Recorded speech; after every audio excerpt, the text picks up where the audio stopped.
Ladies and gentlemen, welcome to another episode of North Sports Dynasty. We are your hosts. I am one of them, Andrew Faubert. Wrong way, that way. It's Mr. Alex Loosemore, and we are North Sports Dynasty. Brother, how you doing today? Doing well, man. Doing these predictions, it got me excited for how close we are to real NFL football again. Like the roster cuts are about to happen. We're so close. You can almost reach it. Yeah, we can almost touch it. We can finally touch it. Week one is almost football's here. Back today. Yeah, college football is back today. We got some bets. I got a bet actually on the line today for college football. I went and looked at some of the games today, and I was just like, yeah. I get that. There's some that I would touch, and there's some that I wouldn't touch, but that's just the way it goes. So yes, ladies and gentlemen, we're North Sports Dynasty. We are brought to you here by Bucs Report in partnership with Bucs Report here, North Sports Dynasty, Bucs Report partnership here. We are giving you now, the Tampa Bay Buccaneer fans, a sports show for fantasy. We got asked to do it, and we're taking the reins. We are now your Sports Dynasty show for every sports dynasty that you'll want. Eventually, we'll get into hockey and basketball when we actually learn a little bit more about that. But first, we want to win you all some money. And that too. So if you want to get some money, you want to get people in a league, you want to find out who the heck the biggest fantasy heads are out there, and especially around your area and not in your area. How about up here in Canada? Like, share, follow, hit those buttons, get the word around here that this crazy Canadians are abound, and we're ready to win you guys some money in fantasy football. We are also, oh God, I didn't want to say it so quickly, but we are going to be starting up another Dynasty League here since we've had enough interest, and we've had enough interest from people who don't necessarily follow the show all the time. We got a lot of interest, actually. So now we're looking to consider doing an actual Dynasty draft. So if you want in one of those, a Dynasty League with the Dynasty draft, we're going to be doing it at the end of this season. Yeah. So please let us know if you would like in for that. We will put your name in. We're going to have a little group chat to keep everybody in line. Maybe not necessarily in line, but to keep everybody in the loop of, thank you, of what's going to be going on. We're going to vote on the way that we want to do the league from the way that it starts. And this will be, at least for me and Alex, the next one that we will do. But we do have 2 Dynasty Leagues that we're already in together. I am in 3. I had said that my max will always be 5 kind of thing, and I will always have a max of 2 redrafts. I think once you hit a certain amount, it becomes a little bit too much. That is true. Yeah. Excuse me. That is true. Very when it comes to redraft, though, you can have way too many redrafts. You can never have too many Dynasty because Dynasty lives on forever. So. I will say, though, like the one Dynasty League I'm in, you do the whole 9 yards. You do free agency, there's contracts, there's rookie draft, all like everything. Yep. I was like, if you get into too many of those, that can be a lot. That is true. That is very true.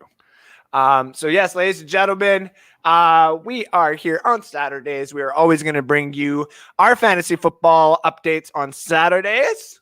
And we're also going to be live on Tuesdays. Not necessarily with a dedicated time, because we will be popping off right after Rick Hughes' show on Tuesdays.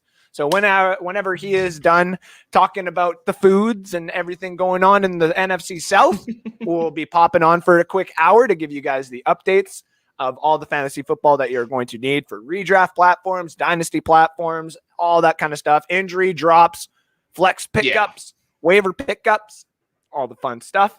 But before we get into all that crazy stuff and we give you today's, platter of fun, which is going to consist of us giving you our NFL predictions, which we have behind us on our big boards, which you can see a little bit. And everybody's probably going, what the fuck is that? What is that? I purposely made it so I cover up my Super Bowl champion. So Nah. Yeah, I kind of got my. Oh, I guess it's above my head. There we go. Yeah. So yeah, we're gonna be going into that. We're also gonna get into the give me one please here in a bit, which is in Dynasty. Who do you want? Do you want Denver's Javonte Williams, running back, or do you want San Francisco's Trey Sermon, running back? If you also want to have your voice heard, you can pop into the comment section, hop on Twitter and vote on this. We actually had a good amount of votes for all the ones that we have posted, and we will be posting the winners on our website. Once I am actually a little bit more movable, I have been sitting on my buttocks for the last couple of days. If you guys don't know, I have been snipped. My manhood is gone. Moment of silence. Moment has passed. And now we will be talking about, yes, NFL season predictions for, the whole NFL, but also our Lions and our Bucs. Give me one, please, of Javonte Williams or Trey Sermon. And we will also have my little rant about why Jameis Winston is not a valuable fantasy pick. But before we get into that, you guys know how we do this. Like and share. And wow, we're liking and sharing the crap out of this damn platform so I can get all these crazy Canadians to get on and involved in the show today. Alex is going to give you the 5-minute news breakdown of everything going on around the league. Alex, are you ready? Yeah. Tell everybody what the fuck is going on. All right. So, I guess you would call it a dumb move, Browns pass rusher Jadeveon Clowney called guards the unathletic guys of the offense, said he loves going against them. Last time I checked, Quentin Nelson is pretty freaking athletic. Pretty damn good. I can't wait for him to think he's got a free rush and a pulling guard to knock his lights out. And I hope it happens week 1. As Andrew alluded to, Jameis Winston has been named the starter of the New Orleans Saints. Had a couple trades this week involving the New England Patriots. So Baltimore sent 5th-round rookie corner Sean Wade to New England for a 2022 7th-round pick and a 2023 5th-round pick. I think this is personally a great trade. I watched Sean Wade when he was at Ohio State. I think he could be one of the better slot nickel corners in football. He obviously just needs a little bit of time. Of course. And the Patriots also sent running back Sony Michel to the Los Angeles Rams for a 2022 6th and a 2023 4th. This is just a depth running back for them. He's on the last year of his contract. I don't expect too much out of him. Travis Etienne, running back for the Jacksonville Jaguars, will miss likely the entire season. Minimum of 12 weeks, though, with a Liz Frank tear, so the middle ligaments in your foot. Robbie Anderson signed a 2-year, $29.5 million deal with the Carolina Panthers. That's a good extension. A little bit too much money for my liking, personally. But he is a good receiver, and he has that chemistry with Sam Darnold. So if Darnold works out, that's probably a really good extension. And finally, for the NFL, offensive lineman Stefan Wisniewski retired. He was a guard for, I want to say, 4 or 5 teams. Most recently, the Chiefs. I want to say the Bills, the Jaguars as well. Had a really good career. Moving to the NBA, there was a 3-team trade yesterday. That was a huge one. I mean, yes and no. I think they're all going to do well on their new teams. The Cleveland one confuses me, though, getting Lauri Markkanen, because you just extended Jared Allen, and you have Evan Mobley, who you just drafted with the 3rd overall pick. Yes. Doesn't make a whole lot of sense there to me. That is fair. Derrick Jones Jr., Portland's lottery-protected 1st-round pick, and Cleveland's 2nd-round pick in this coming draft all go to Chicago. And Larry Nance Jr., forward for the Cavaliers, is now on the Portland Trailblazers. I actually think that's the biggest part of this trade. Larry Nance could be their small ball center. if they want to get Nurkic off the floor and get some smaller guys out there. Or you could run Robert Covington at the 3, Nance at the 4, Nurkic at the 5. I really like that move for Portland. After the trade, Markkanen signed a 4-year, $67 million extension with Cleveland. Mike Budenholzer, the head coach for the Milwaukee Bucks, signed a 3-year extension. The money was not disclosed. Julius Randle for the Knicks signed a 4-year extension. Again, the money was undisclosed. The Celtics traded for guard Josh Richardson earlier in the offseason. Gave him an extra year on his deal worth $12.5 million. So it's a 2-year, $24 million contract. Moving to the NHL, there's a couple monster extensions. Oh, yeah. Andrei Svechnikov, the young phenom for the Carolina Hurricanes, signed an 8-year, $62 million extension. And in a little bit of a head scratcher for me, the Philadelphia Flyers signed Sean Couturier to an 8-year, $62 million extension. But they were trying to extend Claude Giroux. He said he won't sign during the season. And he's a free agent at the end of the season, so he may be on his last year in Philadelphia. The big news around the Seattle expansion draft was will Price go to Seattle? There was some worry about his contract, and he was also having knee surgery. It seems like they could have gone for it now because Price is expected to be ready for camp after that knee surgery. It's only been a month. Yep. But he looks ready to go. And the reason I'm wearing my Tigers shirt today. Oh, here we go. The 500 home run watch for Miguel Cabrera is over. Last Sunday, he hit, I think it was like a 400-foot home run against the Toronto Blue Jays in Toronto. I went and actually, this is huge props to my dad. Right after that happened, Topps started making the commemorative cards for that moment. Oh, nice. And I now have a card on the way for that. Oh, very good. I'm very excited about that. And yeah, that's the news. Nice. Good job. And right at 5 minutes too. See, we're doing great. All these things asked of us. Look at that. The only thing I didn't do was I didn't shave my beard in time, guys. I'm sorry. I didn't groom it. I didn't anything. I got these little flippy floppies coming out the side of my hat and everything like that. I'm really sorry, guys. Let me just get that one right there. Oh, it's stuck. There we go. Anyway, that was Mr. Alex Loosemore with the news. And just looking at this. What the heck is this? I forgot one big piece of news. I wrote what's this late last night. What you got? So me and Johnny the last couple of days have been talking about a potential Gardner Minshew trade. That has now happened. We were right on the player, wrong on the team. Gardner Minshew is now a Philadelphia Eagle. They traded a 6th-round pick for him, which is, to me, a steal. Ooh. Yeah, that worries me a little bit about Jalen Hurts, to be honest with you. Yeah. But also at the same time, I was looking at it today just based off of the things that we're doing. And I was like, it might be interesting if they have a bad season and they just say, screw it, we're going to keep maybe Minshew as the backup. Hurts can get traded or released or whatever, and they go for a brand new quarterback. Because there's 6th in this draft so far. So yeah, there's some pretty good quarterbacks coming up. Mm-hmm. Apologies. In one of my dynasty leagues, not the one that we're in, but you bastard. No, someone literally just sent a message and said, and I quote, looking to trade wide receiver for RB.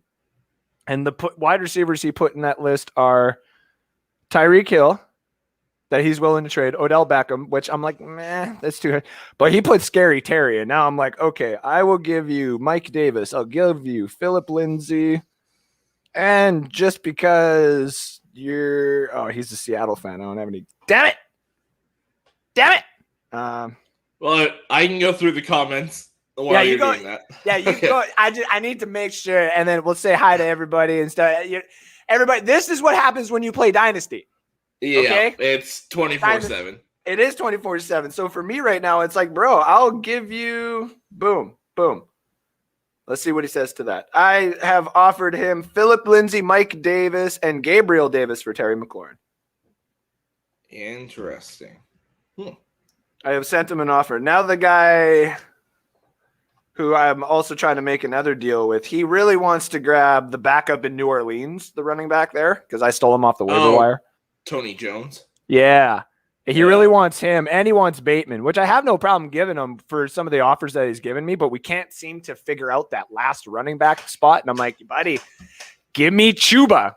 And he's like, no. And I'm like, well, then with my headphones, you're going to have to give me James Conner or something, the Johnson from Houston there. So 1 second. Apologies.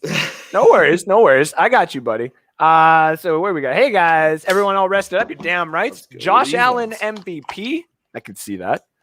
I've seen this show once or twice, eh?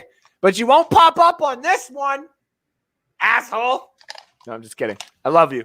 I'll be in the Dynasty League. There we go. So now we got 4 into our Dynasty League. Actually, no, sorry. There's 4 from this show going into the Dynasty League. Did someone say fun? Yeah, Johnny, if you want in that Dynasty League too, you just let us know. Pound that share button, please. Please. Names. Yeah, please. Kyle Yacey says Javonte Williams. We'll ask that question here again to everybody. If you could have one person to start up your league, is it Javonte Williams or Trey Sermon? One of these guys to start up yours. Also, poll is up on Twitter. Giggity. And you can vote, obviously, in the comment section like our good friend Kyle did. We got 1 vote, Javonte. What would you vote for, Alex? If we're doing this now, I'm going Trey Sermon. I like that. If we got deep into this, people would start throwing all the different stuff at us. And it's like, no, it's really as equal as you could possibly think. Melvin Gordon is going to get reps, and then Javonte is going to take over. Morstead and Roberts or Wilson or whatever that guy's name was, Robert Wilson. I know there's Richie James. Yeah, Richie James. Maybe that was the fantasy stud last year for a little bit there. Yeah. It might take a full year for them to be the starters for their teams, but in Dynasty, if you told me I can only pick one, man, we know who the quarterback is going to be for one of them anyway. It's Trey Sermon, or Trey Lance.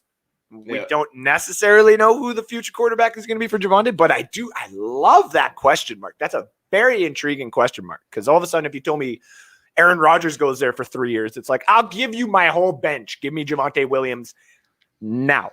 To me, the reason I lean Trey Sermon, though, is, I mean, you know me, I'm a big offensive line guy. Yep. If I could run behind that offensive line in San Francisco, man. And Denver's isn't that bad, but you're not wrong about Denver's is extremely underrated. It is extremely underrated. That is a good offensive line. San Fran's is not too. Close to San Fran. San Fran is a top 10 offensive line. Agreed. And a lot of people forget that. They're like, San Fran's offensive line is garbage. I'm like, you really need to pay attention. You know what? I might, No, I'm going Javonte still. You almost had me switch. It is very, very close, though. Cole Beasley. Agreed. We have a counter. We have a counter. Rich told you to turn in your man card.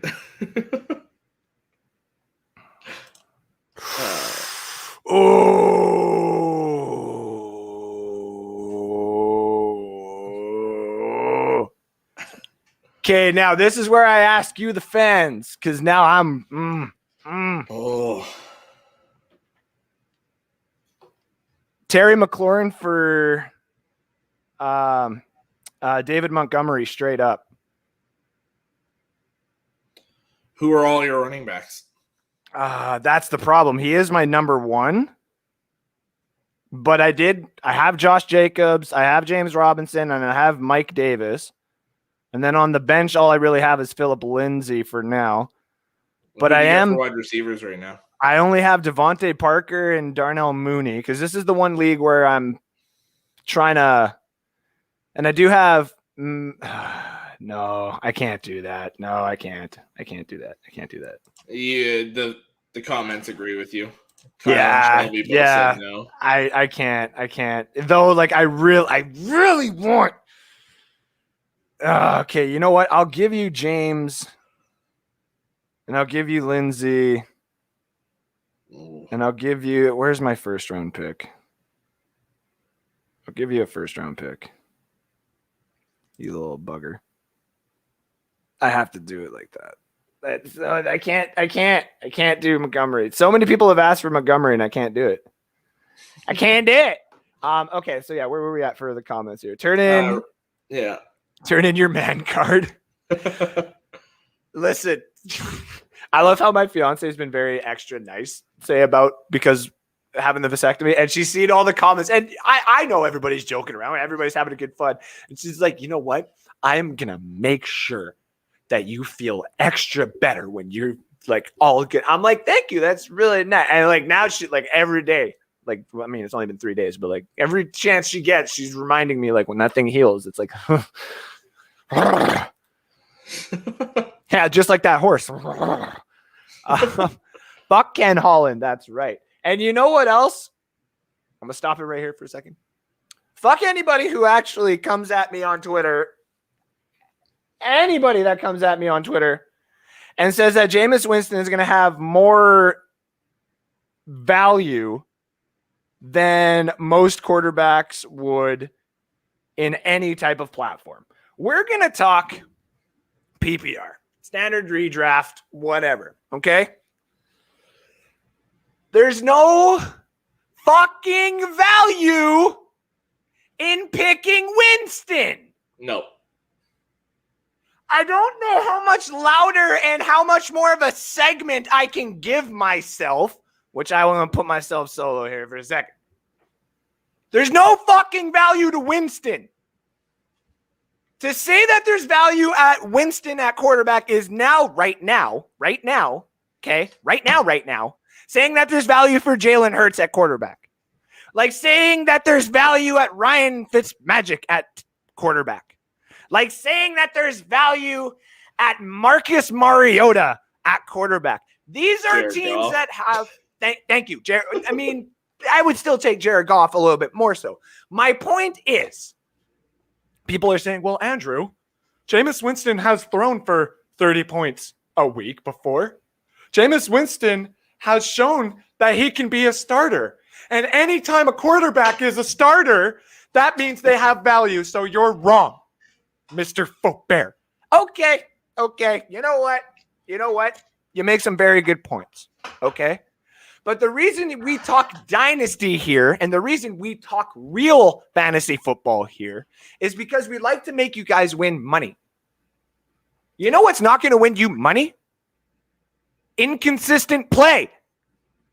This is the reason why you listen to the fantasy footballers, dynasty dorks, us, and any other fantasy football platform that's out there. And shout out and a nice plug to both of them. They will tell you the same thing. Some of them like Winston. Some of them don't. But you know who everybody is consistent on? Tyler Lockett is not going to be consistent. Amari Cooper is not going to be consistent. Tyler Boyd is not going to be consistent. Even Mike Evans is not going to be consistent. These are wide receivers in certain groups who have other wide receivers that are also number ones. Okay? Please tell me how Jameis Winston, who was quarterback number 69 last year, how perfect. Quarterback number 69. All right? Let's even go back to 2020, where 2019. All right? 2019. Lot of green in that, okay? A lot of green. But I'm looking at the points. He had a 32 and then a 40-point game. Oh, that's pretty awesome. Hey, Andrew, talk about consistency. And then all of a sudden, it was in the 20s. Consistently, all the way through. Hey, congratulations. then all of a sudden 34, and then a 9, and then 49, 43, 17, 20. Little fluctuations there. It's not necessarily consistent. Good if you were streaming quarterbacks that year, but if he was your number one and only your number one, like a lot of people do, he harmed you a couple of weeks. And at the back end there, that 20 and that 17, that's your championship. That 43 and that 49, that's false hopes of getting you into a championship run. You look at 2018. He's had some injuries and inconsistencies and Fitz magic because he had a 10 and a suspension. Sorry. And it didn't start for a couple of games. Then he's in the 20s and he drops down to 5 and then 14 and then 39. And then we go back to a couple, like you even go to his rookie year. The game where he threw 2 interceptions. 20, 19, 15, 20, 17, 25, 21, 18, 14. It's mostly inconsistent. The reason I bring this up is because, yes, there is a lot of green everywhere. That's because he was playing for the Tampa Bay Buccaneers, who always threw the ball so consistently. 500-yard games, 5,000-yard passing seasons. Oh, my God, that's so good for fantasy. If it actually worked in your benefit, winning the regular season can be done with any quarterback that you want to go and stream. That is a God-given gift to you by the fantasy gods. Go stream a quarterback.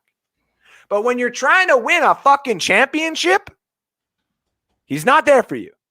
And some people say, Andrew, he's won me a championship before. Congratulations. Alvin Kamara's won everybody a championship last year. Percy Harvin has won people championships. No-namers have won people championships. What I'm telling you is what I'm telling everybody now. Oh, whoops. I'll have to change that. What I'm telling you is if you're trying to get a consistent quarterback this year, you should probably hold off on Winston. And people are going to call me biased and a Winston hater and this, that, and everything else. And you're doing it for the clicks. Maybe so. Well, I'll hop in and say it then. Yeah, right? This is the thing. Michael Thomas isn't going to be playing for a while. He is making Callaway basically the number one target. He is a viable option in fantasy. That's the reason why he's basically on my bench in most of them. But he has had to learn this system from a bench and allowed Drew Brees and the other damn dude, Taysom Hill, to run that offense while he sat there and waited. Okay, now it's going to be his time. How long is it actually his?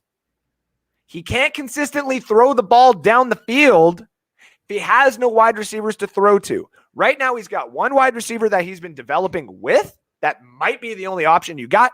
And he's got a tight end, and he's got maybe 2 running backs. He's got a pretty damn decent offensive line. He's got LASIK surgery. And I'm going to get so much hate mail, people coming at me and being like, Andrew, I have heard so many arguments that you've made that would suggest that this is actually you being biased. I don't give a shit.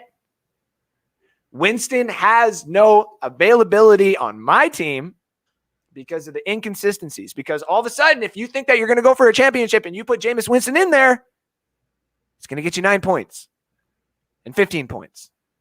And I need my quarterbacks to get me at least 22 and over for me to have a viable chance at a championship, whether it's PPR, Dynasty, whatever have you. Don't give me Winston. Take my advice. Don't stream Winston. Don't pick him as your number one. If you're just streaming quarterbacks throughout the year, sure. Whatever. But don't come at me when you say, Winston did really good for my week 7 matchup and he destroyed the Buccaneers. Yeah, that usually does happen in the regular season. Then all of a sudden, when you get towards the end of the season, when teams are parking their starters down, it becomes way different. I hate this talk about Winston even having any type of fucking relevance on damn fantasy. I don't want to hear it no more. He's off of this damn Buccaneers squad. And he's off of my bench. He's off of my team.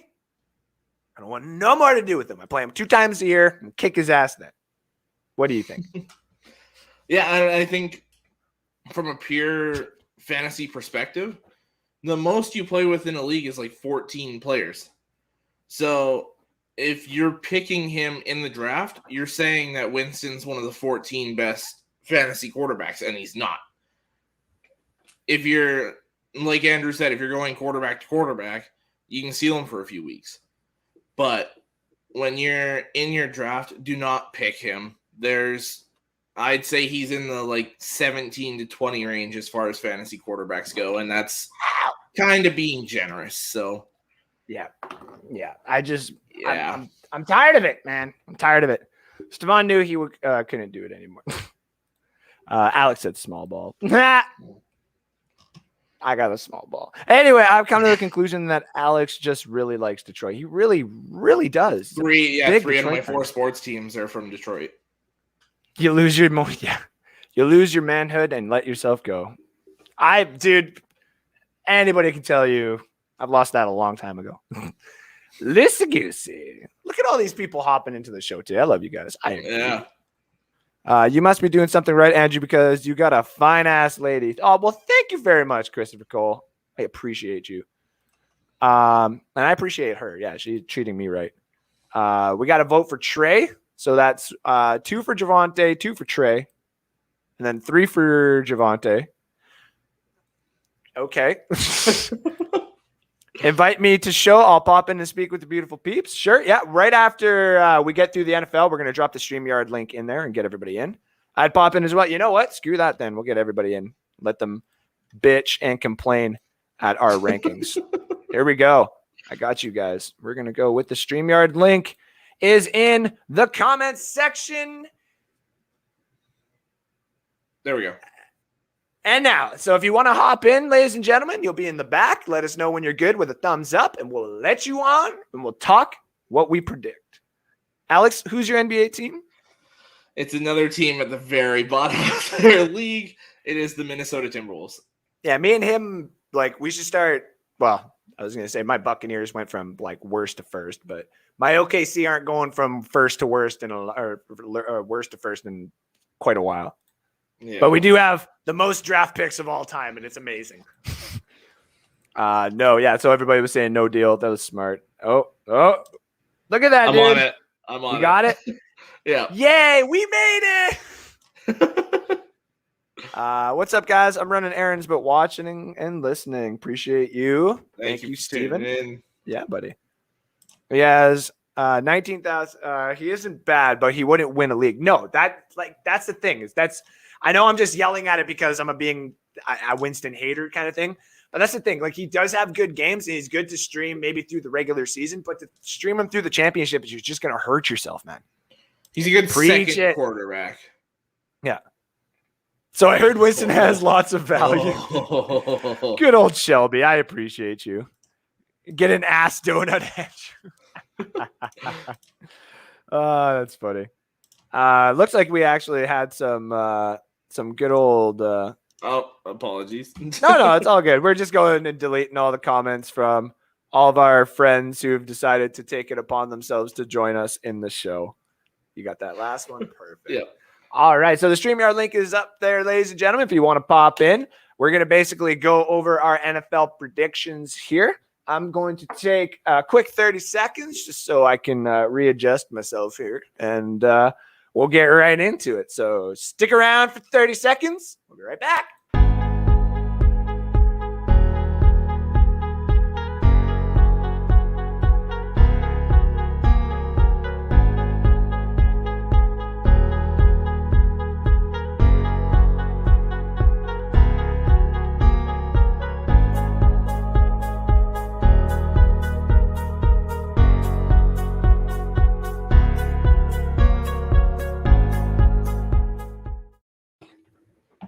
All righty, ladies and gentlemen. So we're going to be talking our predictions for this upcoming season. Know that everything we are about to talk about is our opinions and our opinions only. Okay? Well, this is not factual. This is not Buck Reports. This isn't what Buck Report thinks. This isn't what any other platform thinks. Just purely what we think. And I was like, I'm looking at some of his, and I have a few disagreements already. So And the funny thing is, each individual thought. Yeah, and just to give everyone a heads up, last year I was pretty fucking close to nailing the Buccaneers almost to a T. If Alex knows, our guest in the lobby knows, and we'll get to him in a second. A few other people know. I said the Buccaneers are going to be 6-6 at the bye, win it all the way through, win all the way out until the Super Bowl, and then either lose the Super Bowl and take that drive next year, I guess this year, and win it, or basically win it out. And then I said everybody was just going to ride off into the sunset. Now, who did you have them playing in the Super Bowl? This is the one I like to bring up. Yes, yeah, that was very wrong. I had them at the end of it. I had them playing the Indianapolis Colts and Phillip Rivers. He had it as their Senior Bowl. Yeah, the Senior Bowl. that was hilarious. So, and a lot of people, like, I actually had some people convinced. They're like, okay. I thought Indianapolis could have done more damage in the playoffs than they did. Yeah, but no. So the way that me and Alex will do this is we will go through every division. We'll just name off, we'll go AFC first. So I'll give mine, and then Alex will give his, and we'll talk about that a little bit. And then we'll go NFC, and then we'll talk about that a little bit. And then we're going to go through our playoff prediction together, and then just talk about the offseason and get everybody's thoughts on that. And we're going to bring in another guy who's asking, I think his name is basically just asking us a question about give me one, if you will. Another give me one, if you will. So we're going to bring in Kyle Yacey. How you doing, brother? You know, it's another Saturday, boys. How's it going with you? Just another Saturday. My balls hurt still. Actually, no, they're sore, but they're good. They're good. They're fine. Oh yeah, look at you wearing a Buccaneers jersey. What are you wearing right now? What is that? Dun jersey. Nice. Okay. Nice. I gotta find me one of those too. Man, this Pittman jersey I found was like $10 on buy and sell, and it was like, oh yeah, give me that. Give me that. Value Village, I'm telling you, man. You find everything at Value Village. You'd be surprised. What's that artist that said is it thrift shopping or whatever? Yeah. There we go. Macklemore. Yeah. Okay, so to answer your question, Hopkins or Adams, if we're talking any league, PPR or Dynasty, because they're both around the same age and stuff like that, personally, tough one. I knew what I was going to pick, and then all of a sudden I was like, yeah, but then one quarterback isn't necessarily. I was the same way. Yeah, and then even on the other side, like Hopkins is quarterback. Like, what happens if Cliff doesn't do it? Then they're like, well, he can't do it. So fuck. You go for points. You go for potential. That's the question, right? I'm gonna take both in Adams. I'll take Adams. Oh shit! Yeah. We got a quick update. Breaking news. I knew that was kind of getting reported this morning. As of Sleeper report right now, the Dolphins are the current front runners for Deshaun Watson. Wow. Which I have kind of assumed as well. I would assume Tua would be part of that package, and I would assume he has to be. Yeah, and I would assume a lot of their draft picks. Though Philadelphia right now is the one who could offer more technically. So Philly could have 3 first-round picks next year. That'd be insane. And they technically have Miami's draft. They're guaranteed to have 2. Yeah, they have Miami's, and Miami has San Francisco's. Yeah. And Houston has theirs back. So finally. Yeah. Rich, heard that yesterday. I did too, but it was still kind of rumbling, so I didn't want to necessarily report it. But now that we do have a bigger app that just kind of popped up on my phone reporting it, we can report it from Sleeper right now. We would probably have to check with somebody else. It's per report. Dolphins are the front runner for Deshaun Watson. So all Tua people on fantasy football right now are probably like, save me. Yeah, that's scary a little bit. So what does Miami give them then? Like what, a first-round pick? 2 first-round picks? What do you think? 2 and 2 firsts. Yeah? Everything. Yeah. I think 2 and 2 firsts. Because that's a first-round quarterback. Maybe you throw in Xavier Howard too. Because he wants to be traded. They said they want 2 starters and multiple picks. Mm-hmm. Yeah. And Xavier Howard's a good piece to build that Texans defense around. It's That's just would Miami give that up? If anything, send Byron Jones, man. Just an overpaid cornerback. Keep Xavier Howard since you've made him happy now. But no, who knows? Who knows? Yeah. Okay, so let's get into this. So we got our NFL predictions here on my board, which you can't fully see because I have it over there. And that's the only board that can actually make all the magnets work. So I'm gonna make sure can I turn it this way? There we go. I'm gonna turn it this way, and then I'm gonna lift it up. I'm gonna do this all without breaking everything. Okay, so my AFC predictions. We got the AFC East. I got it's AFC East, right? With the Bills. Yes. Okay, I'm just making sure. I only screwed up that one. Okay, there we go. Yeah. So the AFC East, I got the Bills at 11-6. I got the Pats finishing at 9-8. I got the Dolphins finishing at 9-8, and I got the Jets at 4-13. We are very close on that. Are we? Okay, good. Interesting. I got the North with the Ravens at 10-7, the Browns at 9-8, the Bengals at 7-10, and the Steelers at 6-11. Pull my paperwork here because I know people are going to ask me questions and be like, "The fuck."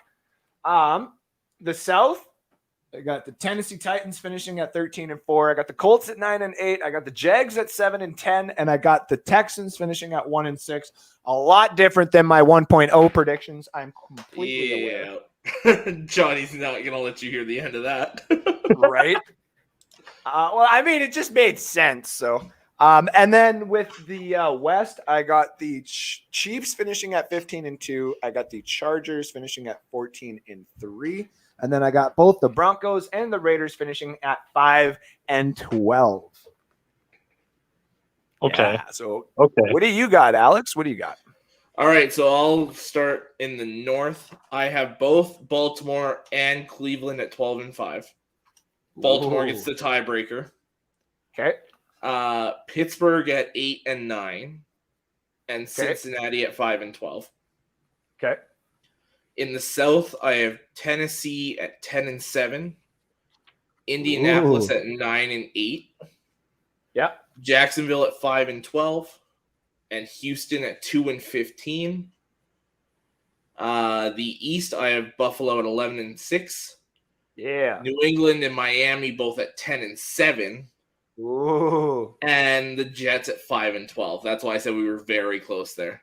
Yeah. And then very close.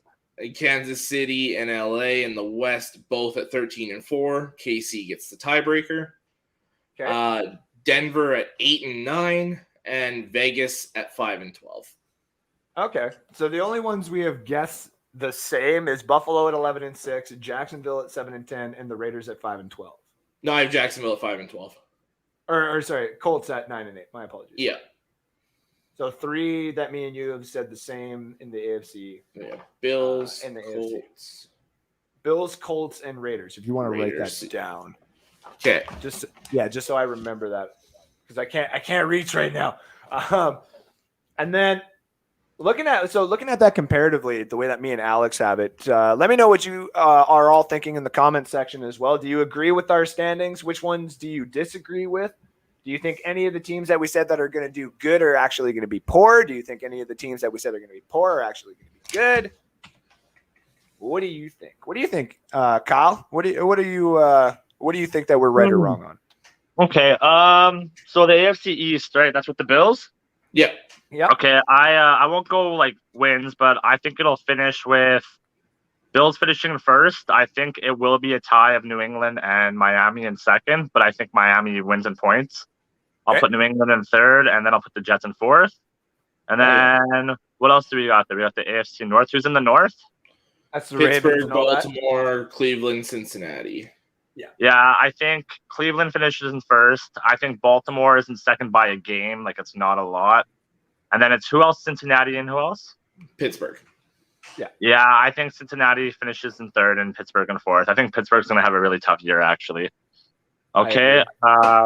Then we got the South, right? What's the South? Titans, like Tennessee. Texans, Jags, and Colts. Yeah, so I think what Alex said, actually, I think you guys had the same rankings, just different Same order, win. different records. Yeah. Yeah, I agree with that. So I do see the Titans finishing in first, Colts second, and then who are the last two? Sorry.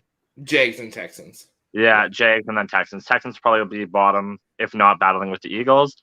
And then who else do we got left? We got the Broncos division, right? So what's that? Yeah. Chargers, Broncos, Raiders, and Chiefs. Chiefs. So yeah, Chiefs, Broncos, and then Raiders in third, and then The Chargers in fourth. yeah, I'm gonna go oddball and say Chargers in fourth. I think they might have a bad year. Wow. I'm gonna give it a wild card. There's got to be one upset. It's got to be one upset. I mean, not wrong. I like this. I think Denver might be a little better since they got Teddy as a starter with a good defense. Not That's wrong. where I I'm did at. do these rankings. Yeah, I did do these rankings before we knew exactly who the quarterback was, but I think they're like Houston the last year with Deshaun Watson and JJ Watt. Is they do have good players around. It's just it doesn't necessarily seem like it's going to work. I disagree with that. Oh, okay. You know what? Denver has a solid defense from 1 through 11 on that starting side. Houston was JJ Watt, Whitney Merciless, and hardly anything else. Brian Cushing. Crushing. His That's why name I was said hardly Crushing. and hardly anything else. We're going to add another guy to the stream. To the stream with memes. Mr. Johnny Dean, the NFL show. How you doing today, buddy? JD. Tired. Johnny. Hey, what was that? What was that? I didn't hear that full take. Who was Alex arguing for or against just now against you? Denver compared to Houston at the end of the Watson JJ Watt run there. Okay. What was the how did Brian Cushing get brought up? Because I said that the Texans defense at that time was JJ Watt, Whitney Merciless, and hardly anything else. And he brought up Cushing. It's not wrong. Cushing was a warrior, though, man. The guy, it's Swearinger. That's people barefaced and shit, man. Come on. That's why I said hardly anything else. Just because he didn't have his stats. He was a good linebacker at the time. Hell yeah, he was. Okay, That so they had defense 3 was good defensive fun, players then. They had And they had Clowney. good cornerback. They had a good secondary too. They had that guy Johnny, whatever his name was. I could never. There's remember his name. there was Kevin Johnson. That he wasn't too bad. The other He's side. okay. The other side. He was. Bradley Roby's No, a decent no. corner. I'm talking Johnny, something like that. He was Oh, Jonathan I know who you're Joseph. Jonathan Joseph. Jonathan Yeah, Joseph. Joseph. Yeah.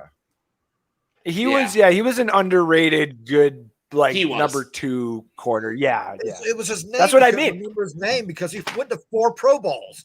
I mean, Yeah, just- exactly. Yeah. Man, when he was still in Cincinnati, he Who? balled out in Cincinnati. Jonathan Joseph. Yeah. Oh yeah.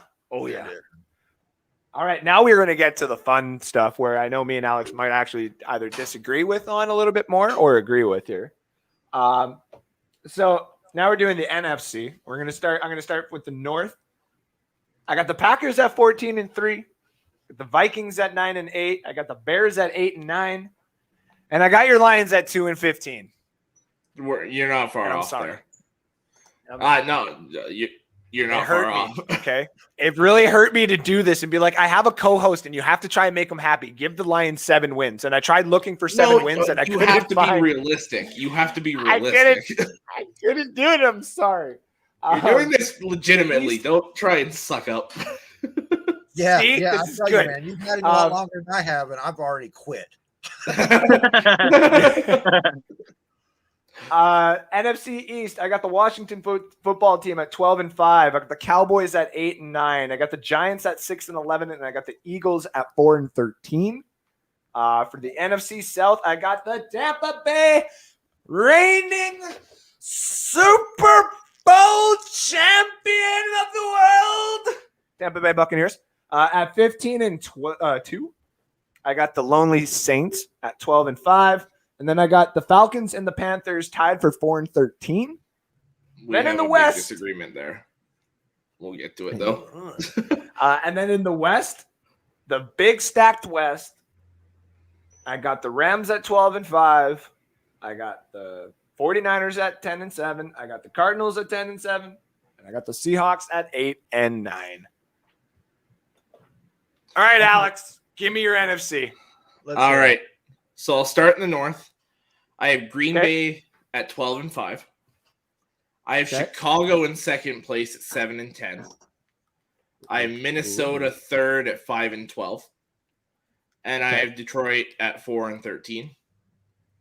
Okay. In the South, I have Tampa at 14-3. Preach The it. Saints, Falcons, and Panthers are all 6-11. Because of the tiebreakers, it goes New Orleans, Atlanta, Carolina. Yeah. Wow.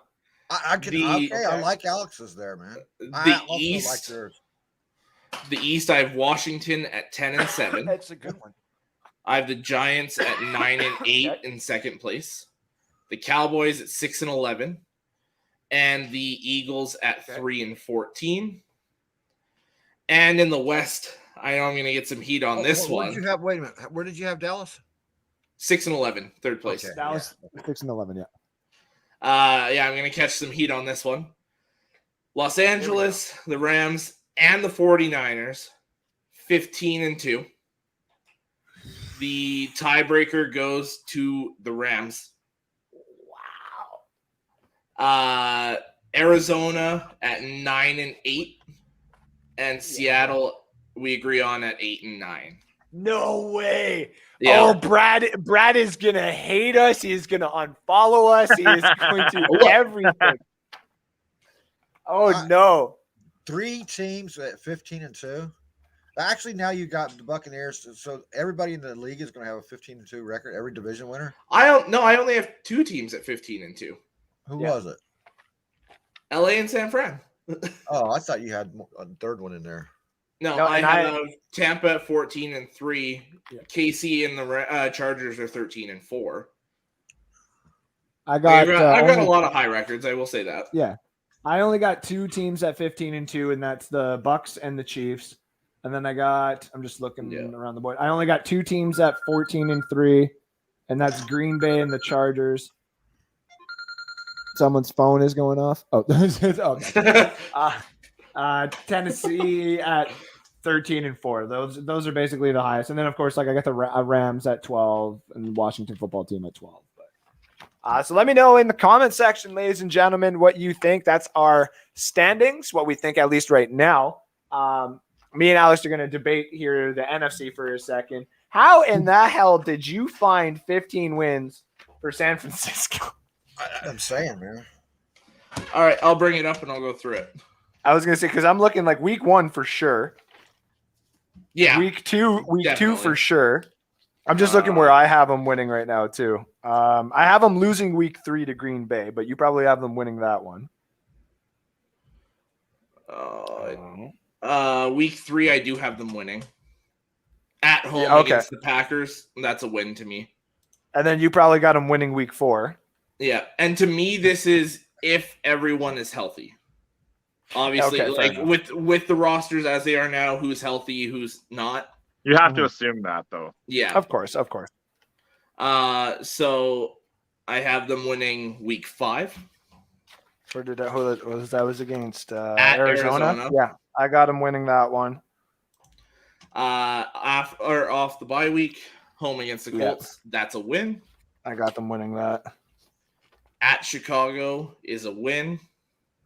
Where is that? Yeah, I got that as a win. Home against the Cardinals is a win. That one I put for the Cardinals. That's fair. The divisional games are a toss-up. Yeah. And then the next week when they play the Rams, I got the Rams taking it too. Like I got them getting punished by their division for a little bit. So I have the Niners taking that one as well. Okay. At home against the Rams is the win to me. Fair the enough. Rams and the Niners split. Right. Okay. I see that. That's an easy win against Jackson. Well, respectable easy win against Jacksonville in week 11. Yeah. And then I got Minnesota.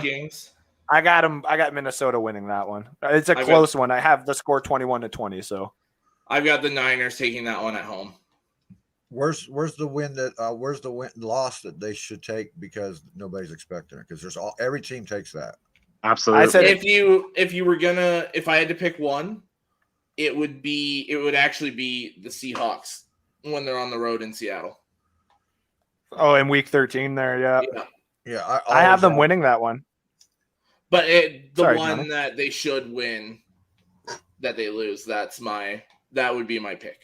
Actually, see, and here's the cute, because I got week 12 them losing 21-20 to Minnesota, and then I got them losing 24-21 to Cincinnati in week 14. Oof. Only because I eventually see Trey Lance coming in. Yeah. I do. Not fair. Not fair. Garoppolo is competent enough to repeat what he did on a Super Bowl run. And I think that team don't need Trey Lance just yet. No, they don't. But it might end up being one of those stupid things where like Garoppolo has like a 9 passing game where he throws like say 1 pick, and then the next game he'll throw maybe 2, and then Shanahan's like, get him out of there. It might come down to something stupid like that where I'm like, ugh. Well, it is Kyle Shanahan in all fairness too. Yeah. You're the expert on that. I got them beating Tennessee in week 16. To me, the 2 losses are actually Tennessee and the Rams. Okay, and I could see that too because I got them beating. What was that? Their week 17. Houston. I got them beating Houston. Like that's an easy one. That's basically getting them ready for the playoffs. So, yeah. And then I got them losing to the Rams. So, yeah, I do too. Okay, that one's division on the line. Okay, so I guess so. Like I could give them another 2, maybe 3 wins, but 15 for me was hard. Yeah. I saw this though. Steven Glasker says, no respect for the Dallas Cowboys. I don't necessarily think it's that. Like me and Alex have gone through. Like the schedule is hard for the Cowboys. Not only that, Dak's injury right now hinders that team because of Dak Prescott. Like they're not just going to throw him in there with a shoulder. And Nick, was it Benito? Not Benino. DiNucci. Benucci Ben there, DiNucci, yeah. Ben DiNucci, sorry. He's not bad. He's not bad, but he's not amazing. He's not good. He's not Dak Prescott. So Not good at all. And here's my take on that. Mhm. You got to earn respect to get respect. Yeah, that's true. thank you. Show me something but a bunch of preseason superstars on the field and working as a team, and I'll give them respect. But I haven't seen that yet. Yeah. Now, last year when I did this, I always make like my, like the big prediction, like a one that probably won't happen, but if I call it, I'm gonna be like kind of thing. Yeah. Last year, I said that Pittsburgh and Cleveland would be tied at 9-7 going into week 17, and they would have to play basically to see who's going to the playoffs. Like whoever won goes in, whoever lost would have been out, kind of deal. And it didn't come down to that, but that last game of the season was pretty dope. But that was my big one that I called. This one is a little different this year, but this is what I'm saying. What teams do we match up in the NFC? Seahawks. Seahawks for sure. Is that the only one? I think that was the only one. Yeah. Yeah. We have orders right, but for records and stuff, that's records different. Yeah. Yeah. So Andrew, is this my big take this year? Star beside it? What's that? This is basically like Andrew's take. This is Andrew's take. Just like last year, like if this happens, Okay, I want credit for it. Okay. I'm writing Now. this down. So if it don't happen, Chicago, the Chicago Bears are going to go, I believe I had them going 1-8 or 1-7. Yeah, 1-7. Nagy gets fired right at the week. Give me 2 seconds here. That'd be week 8, right after the Niners, if they're 1-7.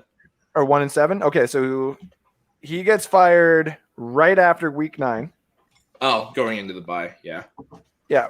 He loses to Pittsburgh. Nagy gets fired. Dalton is pulled.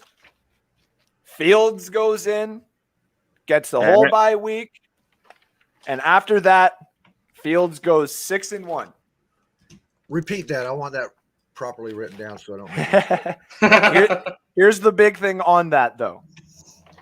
Oh, I have caveat. Minnesota. I have Minnesota at 9-8, but I have Minnesota missing the playoffs because I have them on week 18 playing Chicago at home, and Justin Fields finally getting a taste of what a actual football game would mean to an actual defense. Justin Fields, ever since he starts, and I'm going to call this too, will average himself and that offense 29.5 points per game himself with that offense. Wow. He will go up against Minnesota in the last week. He will throw probably 1 or 2 interceptions, and he will get tossed around. But he will be the sole reason that the Minnesota Vikings lose that game and miss the playoffs. So do you think that he'll think it's a fast game or a slow game? He is going to learn pretty damn quick. But I think he's going to start getting a little bit humbled. I do think that they're not going to get a new coach right off the bat. I do think they will have I think his name was Lovis or something like that. But the offensive coordinator will come in as your interim head coach for the rest of the season. Have a situation where he did so good and everybody loved him, like Mr. Alex did last year in Detroit with who was it again? Darrell Bevel. Darrell Bevel, where people were like, no, keep Darrell Bevel. And now you get an ankle biting and kneecap eating dude. I'm happy we didn't keep Bevel.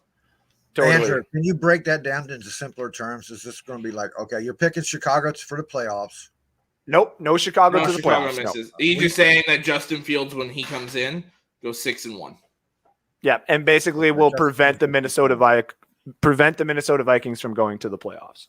That's my basic bold Foobs prediction of the year. So, because I gave one last year and Alex was just like, "That's bold, man." I'm like, "Wouldn't it be cool though?" What Browns was it last year? Oh yeah, the Browns one, Steelers one. Yeah. So this year I'm saying that. You popped the Texans on me. What was it? The year before last, right? Yeah, that was a yeah. Actually, I like this. Drew, thanks for popping in. Drew Pagones, is that how you say your last name? I believe. I'm just going to call you Drew. Bold, but I like it. Thank you. I know a lot of people come at me for it. Just like, and it's Alex and Johnny know this. Bevel sucks, he says too. Yeah, so I think what it was I was just so happy that Matt Patricia was gone, and the players were too, because they actually decided to show up and play the last 6 weeks or whatever it was, 5-6 weeks. So I was just like, yeah, okay, like they like him, but they actually like Campbell a lot too. Pagona. Okay, thank you, Drew. Thank you. And no, I agree with that. We actually had a couple of comments come in. Is Tua going to be traded? Ramona, what I was saying earlier, I would think so. If the if the Dolphins are the front runners right now to get Watson, I would assume that Tua would probably be going with them. If he stays out of jail, though. Watson. Yes. I don't think he's going to stay out of jail myself. There's too much fire there. There's too much smoke where there's fire. There's that much. It is Fields won't be on the bench that long. If Dalton is losing in week 4 or 5, he is getting pulled. So, Rich, I was leading towards that as well. But I figured, so this is kind of like the Anthony Lynn situation last year where they had Tyrod Taylor. And mind you, if that situation didn't happen, with the needle and stuff like that, Tyrod probably would have started a lot longer before Herbert was thrown into the mix. It was kind of, me and Alex predicted around week 6 to 8 is when that would have happened. Yeah. In this case, Nagy isn't necessarily like that bad of a coach, and Dalton's not that bad of a quarterback. Whereas I think these games will show what the offense can do, and they'll be close in some of these games, but they won't win some of these games necessarily. So it'll be like that weird spot where like, well, we can't pull him now for the rookie just yet. And then all of a sudden ownership comes down right before the bye and says, you know what, now we have a couple of weeks to actually think about this. Get him out of here. Justin Fields, you're starting with the intern head coach. Now here's 2 weeks to at least figure it out. Well, and people go ahead. To be fair, to bounce off that, I think after the bye week is the perfect time to play Fields, because listen to this schedule for the Bears. Week 1, you're at the Rams. Yep. You play the Bengals week 2. Week 3, you're at the Browns. Yep.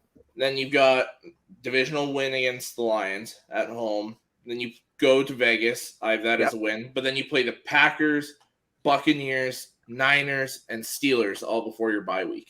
Exactly. That's a gauntlet. And you want Andy Dalton in there for that. Oh, sorry. No, that's okay. And no, I agree. That's it. I would rather Andy Dalton in for that because the last little bit of games that they do play, like coming outside of the bye, the first Ravens.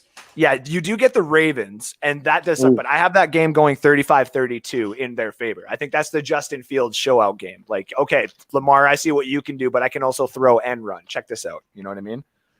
And then what was the other one? I got that switch completely different there. Yeah, that's fair. It could also happen that way too. I have Chicago being Detroit the week after that pretty single-handedly. No offense. It's Thanksgiving. We lose every year. I do have the Arizona and Chicago game being very close as well, but that also going to Chicago. And then I have Green Bay being his loss, but that being a 45-41 game. I think Aaron Rodgers will keep having to keep throwing touchdowns to keep Justin Fields away in that game and be like, damn, this kid's good. And then continuously, I just have Chicago winning out from there because the rest of their schedule after that, just trying to find it right here, is Detroit, like Minnesota, Seattle, Minnesota. Minnesota twice. Not Detroit, yeah.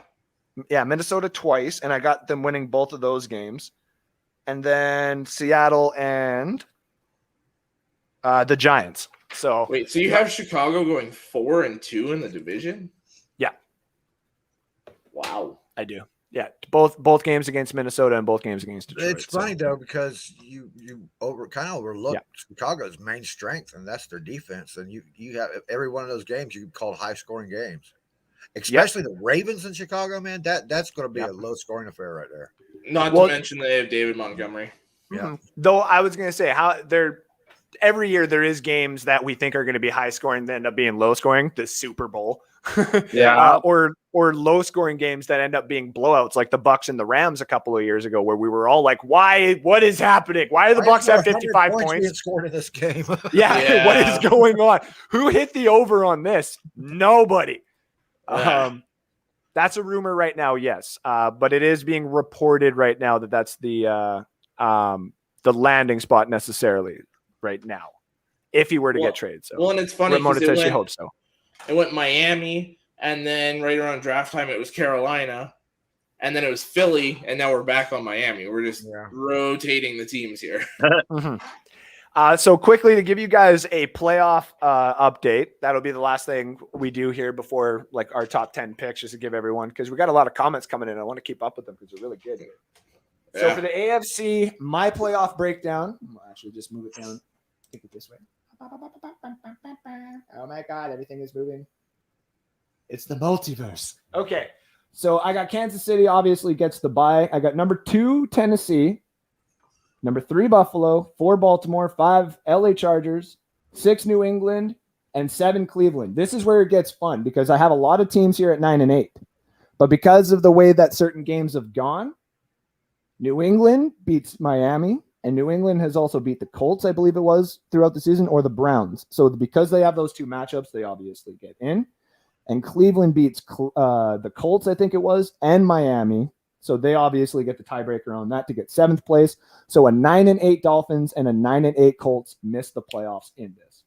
But what I have is I have 2 Tennessee versus number 7 Cleveland, 3 Buffalo versus 6 New England, and 4 Baltimore versus 5 Chargers. And then quickly for the NFC, Buccaneers get your bye. Number 2, Green Bay. Number 3, the Rams. 4, Washington football team. 5, New Orleans. 6, Arizona. And 7, San Francisco, which would lead to them. Wait. Yeah. So when you're doing your standings there, you have the Rams and San Fran and Arizona. But how does Arizona get a higher seed than San Fran? Because I got Arizona winning one game with more points than San Fran. But look at your standings there. You have Arizona in 3rd. Oh, my apologies. That's what I'm talking about. How I love stickers or magnets. There we go. Okay. Excuse me, because I thought that he said that, but then I second guessed myself thinking, well, maybe that was Alex with his 3. No, that was me. So I got Green Bay that would play San Fran in the first round. I got the Rams playing Arizona in the first round. And then the Washington football team would play New Orleans. And then quickly, Cleveland would beat Tennessee. Buffalo beats New England. Chargers beat Baltimore. So it's the Chargers versus Buffalo, with Buffalo coming out on top of that one. KC would have to go for a rematch against Cleveland. I think KC gets it again.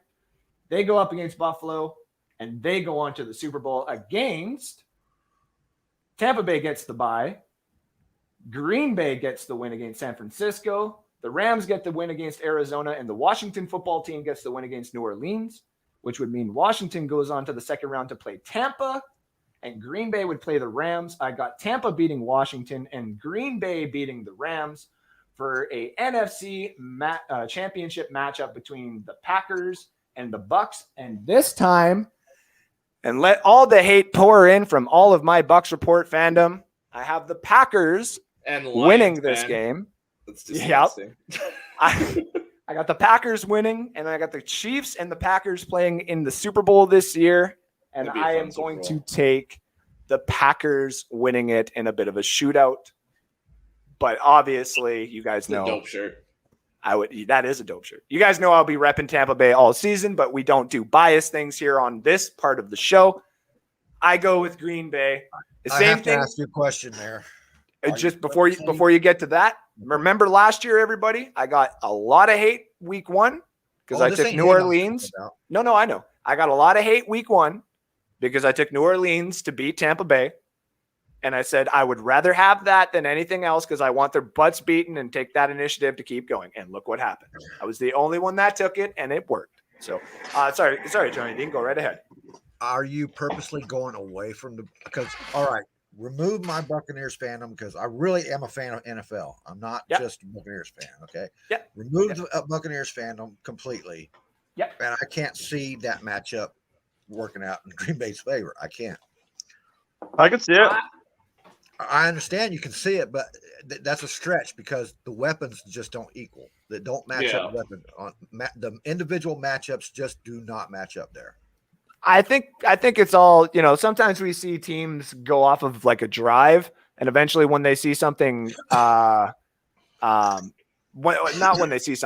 they start winning together, right? And that culture starts kind of working because now everybody in Green Bay knows like, hey, this is it. You know what I mean? Like Tampa has still got it for like another year or two, right? Like this is our chance. Let's like Tampa, us, and then let Tampa go back at it again kind of thing. That's kind of their mentality.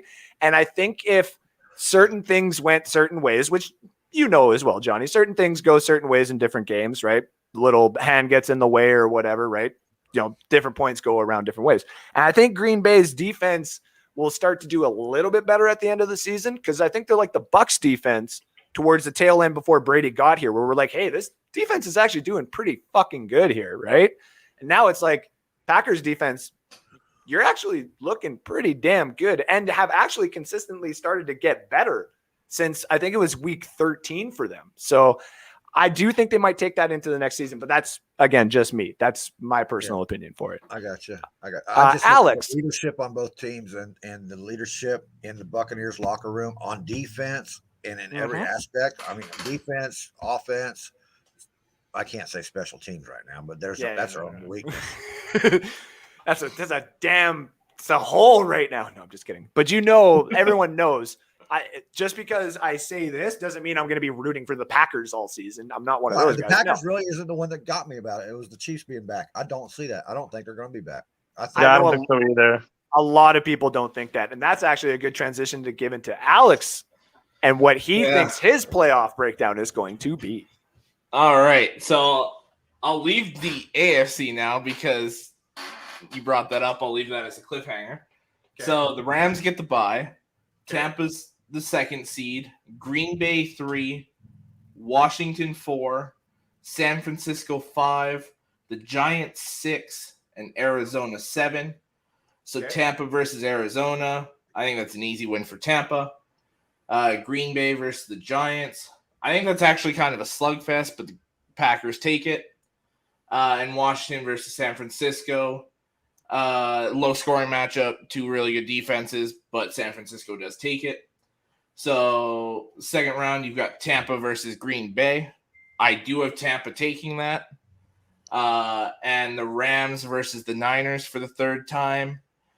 Give me the Rams. Nice. So the NFC Championship is a rematch of Week 3 in the same stadium. It is Rams versus Buccaneers, although I have it going the opposite way this time. Give me Tampa to go to the Super Bowl, playing back-to-back games in SoFi Stadium. Now we'll go to the AFC. Kansas City gets the bye. Baltimore's the 2 seed. Buffalo's the 3 seed. Tennessee's the 4 seed, playing the 5th seeded Los Angeles Chargers. The Cleveland Browns are the 6th seed, and the New England Patriots at 10-7 get the 7 seed. So a 10-7 Miami and a 9-8 Indianapolis miss out on the playoffs. So your first round, Tennessee and the Chargers. I am going to take the Chargers in that matchup. Buffalo versus Cleveland, which in my 1.0 was my AFC Championship. I am taking the Cleveland Browns. New England and Baltimore should be a hell of a playoff matchup. Super excited for that. Give me Baltimore. The second round is Kansas City versus Cleveland and the Chargers versus the Ravens. I think KC, kind of like last year, barely holds on against the Browns. And I've got the Chargers beating the Ravens in the second round. The AFC Championship game is an AFC West matchup. The Chiefs and the Chargers. And I do have another home team, or another team playing in their stadium for the Super Bowl, as I have the Los Angeles Chargers playing the Tampa Bay Buccaneers in the Super Bowl. Nice. And the Tampa Bay Buccaneers are once again your Super Bowl champions. Yeah. Very good, very good. Both sides, both sides. I like that. And he'll win against the Bucs. I like that. I like. Hey, like the whole thing is really good. I have like, a little bit of breaking news if you want it. Yeah, what do you got shoot. there? Go for it. It's not big special news, but it affects Bucs fans and Ravens fans, I suppose. Trent Dilfer was caught yelling, shoving, and screaming at one of his high school players. Oh no, that's not good. No, Yeah, It's not good at all the way it's coming out. The news is coming out, but it's still they're short on details, so I'm not going to break any details on it right now. But it's a bad look, really bad. And the photo, and it's got the photo too. So he's like got him jacked up in his face, screaming like 2 inches from his nose. Damn. That's brutal. That is All brutal. right, so Andrew, we're going to draft picks now. Yeah, actually, I was just going to get to a couple of comments here because there was a couple of good ones in here. I've got all that on the other side. Oh, okay. So. Let's hear your Saints Week 1 thoughts. Winston, what does he do? So they play the Packers Week 1 at home. So, no bias, like no hate whatsoever. I do actually think the Saints could do pretty good for a little bit, just running off of the fact that people won't necessarily know what to do with Jameis Winston. And then I think it'll start to falter towards the playoffs. That's why I got him losing in the first round. But personally, Week 1 against Green Bay, give me Winston to throw for 239, 3 touchdowns and 2 picks. Both picks come towards the end of the game, but I think he's going to be a gunslinger. Oh, he fell out, but it's okay. He'll be back. I think he'll gunsling it a little bit, and I think he'll show the reason why. You know what I mean? Oh, he had to go. I do think he won't. I don't necessarily think he'll be that bad. But yeah, give me 239, 3 touchdowns, 2 picks. Green Bay, I still have Green Bay taking it. I can actually give you my score on that. That's Week 1. That is, I got Green Bay winning 35-20, and the only reason it's 20 is a missed field goal. So I've kind of got a different idea. I don't think it's going to be close. I think the Packers beat their ass. Rodgers will come out on a tear, I think, in that game. And I think Winston will be typical Winston. A lot of yards, a lot of picks. There's not enough around him offensively there right now. Mhm. So I don't see it. And like we said before, Green Bay does have a very good defense. And sure, he likes Marquez Callaway, but there's a certain corner in Green Bay named Jair Alexander that's one of the best corners in football that's going to just lock him down. So all they have to worry about after that is Alvin Kamara. I don't see it being an interesting game at all. What do you think, Johnny? It's going to be a heavy run game for the Saints. I don't think. Yeah. I don't think Winston's going to light it up. What'd you say, Andrew? 200-some yards. I got 239, 3 touchdowns and 2 picks. I see the 239. Just throwing inside the 20s and stuff. Yeah. Mm-hmm. And I think they're going to contain Winston.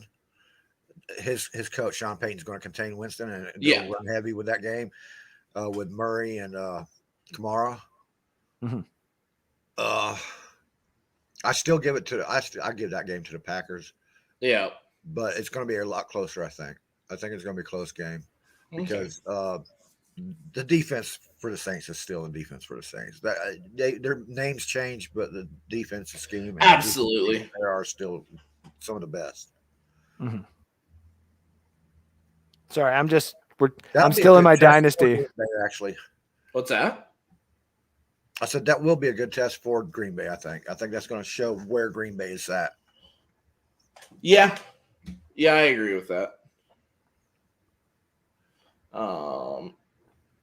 Both teams have underrated cornerbacks. Yes, absolutely. Steven says Watson will stay out of jail. I don't think so. No. I think he'll face at least a little bit of jail time. He might have personally. To. I don't think there's going to be any way around it. Watson, man, when they set him at his roster spot at number 4 quarterback on the team, they're hanging him out there and saying, "Look, would somebody please take him?" And I personally think as soon as that trade goes through, if this investigation's still going, exempt list right away. Yep, absolutely. Yep. Christopher Cole says, I got a bold prediction. Bucs and Washington football team in the NFC Championship game. I wouldn't say necessarily bold, but I don't want that at all. One matchup I am not looking forward to in the playoffs is if we got to play that Washington football team again. Don't want that. Yeah. Johnny, that shirt is fire. Where can I find it? You cannot find it any longer. This is a original 2015 Bucs Report shirt. Oh, sick. Yeah. Thanks, boss. I'm just kidding. I think Winston will throw for around 300 yards and he will have a fumble instead of an interception. Close game, and I think the Saints win 31-27. Interesting take, David. It's not too bad. I see Winston getting most of his yards from check down to Alvin Kamara. Now, see, that's kind of what I agree with on fantasy football. I do think Winston is going to take advantage of the fact that he has Alvin Kamara, which is also the reason why. Which is also the reason why a lot of people are taking the shot on what's his name there? Jones. Sorry, the backup running back. Tony Jones. Yeah. Like I've said, I got a couple people actually interested in trying to trade for him right now. So. Like I said, me and this one guy are just trying to find the middle ground on it, and it's like, come on, man. A lot of people are starting to think he might take over for Latavius Murray. I don't personally think so, but I think younger, Murray will at least cheaper. But at least to start the season, I think it's still Kamara and Latavius Murray. I don't dynasty leagues, man. See, that's the thing, Johnny. The best part about Dynasty, like for someone like you, Dynasty would be perfect because you do it's like one big event, right? It's just one huge one in like February or March instead of say right now. And then all of a sudden when the draft is done, which you were on with our draft coverage, and we have a lot of people that do draft coverage, mock drafts and everything like that. So you know all the rookies that are coming in, and it actually gives you, that's the biggest advantage in Dynasty is knowing the rookies, because that's the only thing you draft every year. The only thing that you do differently, and see, Johnny would actually be kind of fun in Dynasty because he wouldn't do any trades. He'd be like, no, this is my fucking team, fuck off, right? But now, see, I do have a trade league and I dabble in it, but I'm not crazy about it. And that's the thing. I guess I can start working the GM department of it a little bit more. Yeah, like Dynasty. I like pitting the preseason thing. I spend all year long working on these players and stuff. You know what I mean? And when I draft a team, I like to keep that team because that's my team. I study these guys all year, you know. And some people in Dynasty are the same way. Like they're like, okay, here's my team, and I play with it every year. And then they analyze the players that they have on their what do you call it? They have on their bench and stuff like that. And then when they draft the new ones and they got to cut a couple, they do that to themselves. And then that's when they turn around. They're like, maybe I can't drop this guy. I can get some value for him. Right. Didn't travel to Houston. News. Interesting. Well, it'd be 5 to 10 days. I believe he is vaccinated, but I'll have to double check on that, of course. If he's vaccinated, then he just has to provide back-to-back negative tests. Right. Okay. So we will figure that out, obviously. He's not needed in Houston in the first place. No. I think this might be the resting before the season thing. Yeah, I think it'll be good for him. Just going back to a couple of comments here. Rich says, I don't see the Chargers in the Super Bowl with that new coaching staff. I see that. I kind of agree with you. I think they'll do really, really good because it is a new coaching staff in the regular season and stuff. Yeah. But Alex has faith in them getting to the Super Bowl based off of the charge that they would have. So I do like it. Herbert for MVP. So absolutely. As the Buccaneers, I'm sold. I'm all in on the Chargers, man. I'm not. I agree. Sorry. So the Buccaneers solidified who is going to be playing next to Whitfield Jr. I would assume it's Whitehead, but don't quote me on that just yet until I can get on a couple of Buck Report articles and double check that for myself. Because, go ahead, Johnny. There's going to be some rotation there because I can guarantee you that Mike Edwards is going to get a lot of playing time this year. Yeah. Oh yeah. Well, and see that's the thing too. Just because, and especially positions where you've got all those rotations, just because you're the starter doesn't necessarily mean you play the most time. Right. No, exactly. Unless your name is Sue or JPP, who you can't drag off the field. You know. Absolutely, yeah. So, Johnny, can we just basically include you in the next Dynasty draft or what? Yeah, go for it. Yeah. I like the way the draft board is set up in Dynasty. I like that.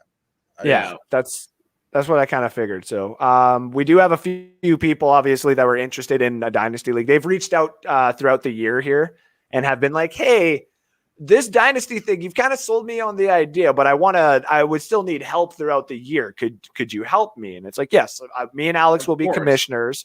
And we will help everybody. And people like years down the road to be like, man, for the first 4 or 5 years, Alex and Andrew really fleeced us for most of the picks and the players that they got. It's like, no. We take advantage of the waiver wire. And that's basically all like we have done, especially in the offseason now. The league that we have right now, I have set it for right now. Actually, after these preseason games, the Fab comes in for the first time. Yeah. But the way that we've done it is every Friday, the waiver wire, whoever has priority will get the player, blah, blah, blah. That now changes to Fab.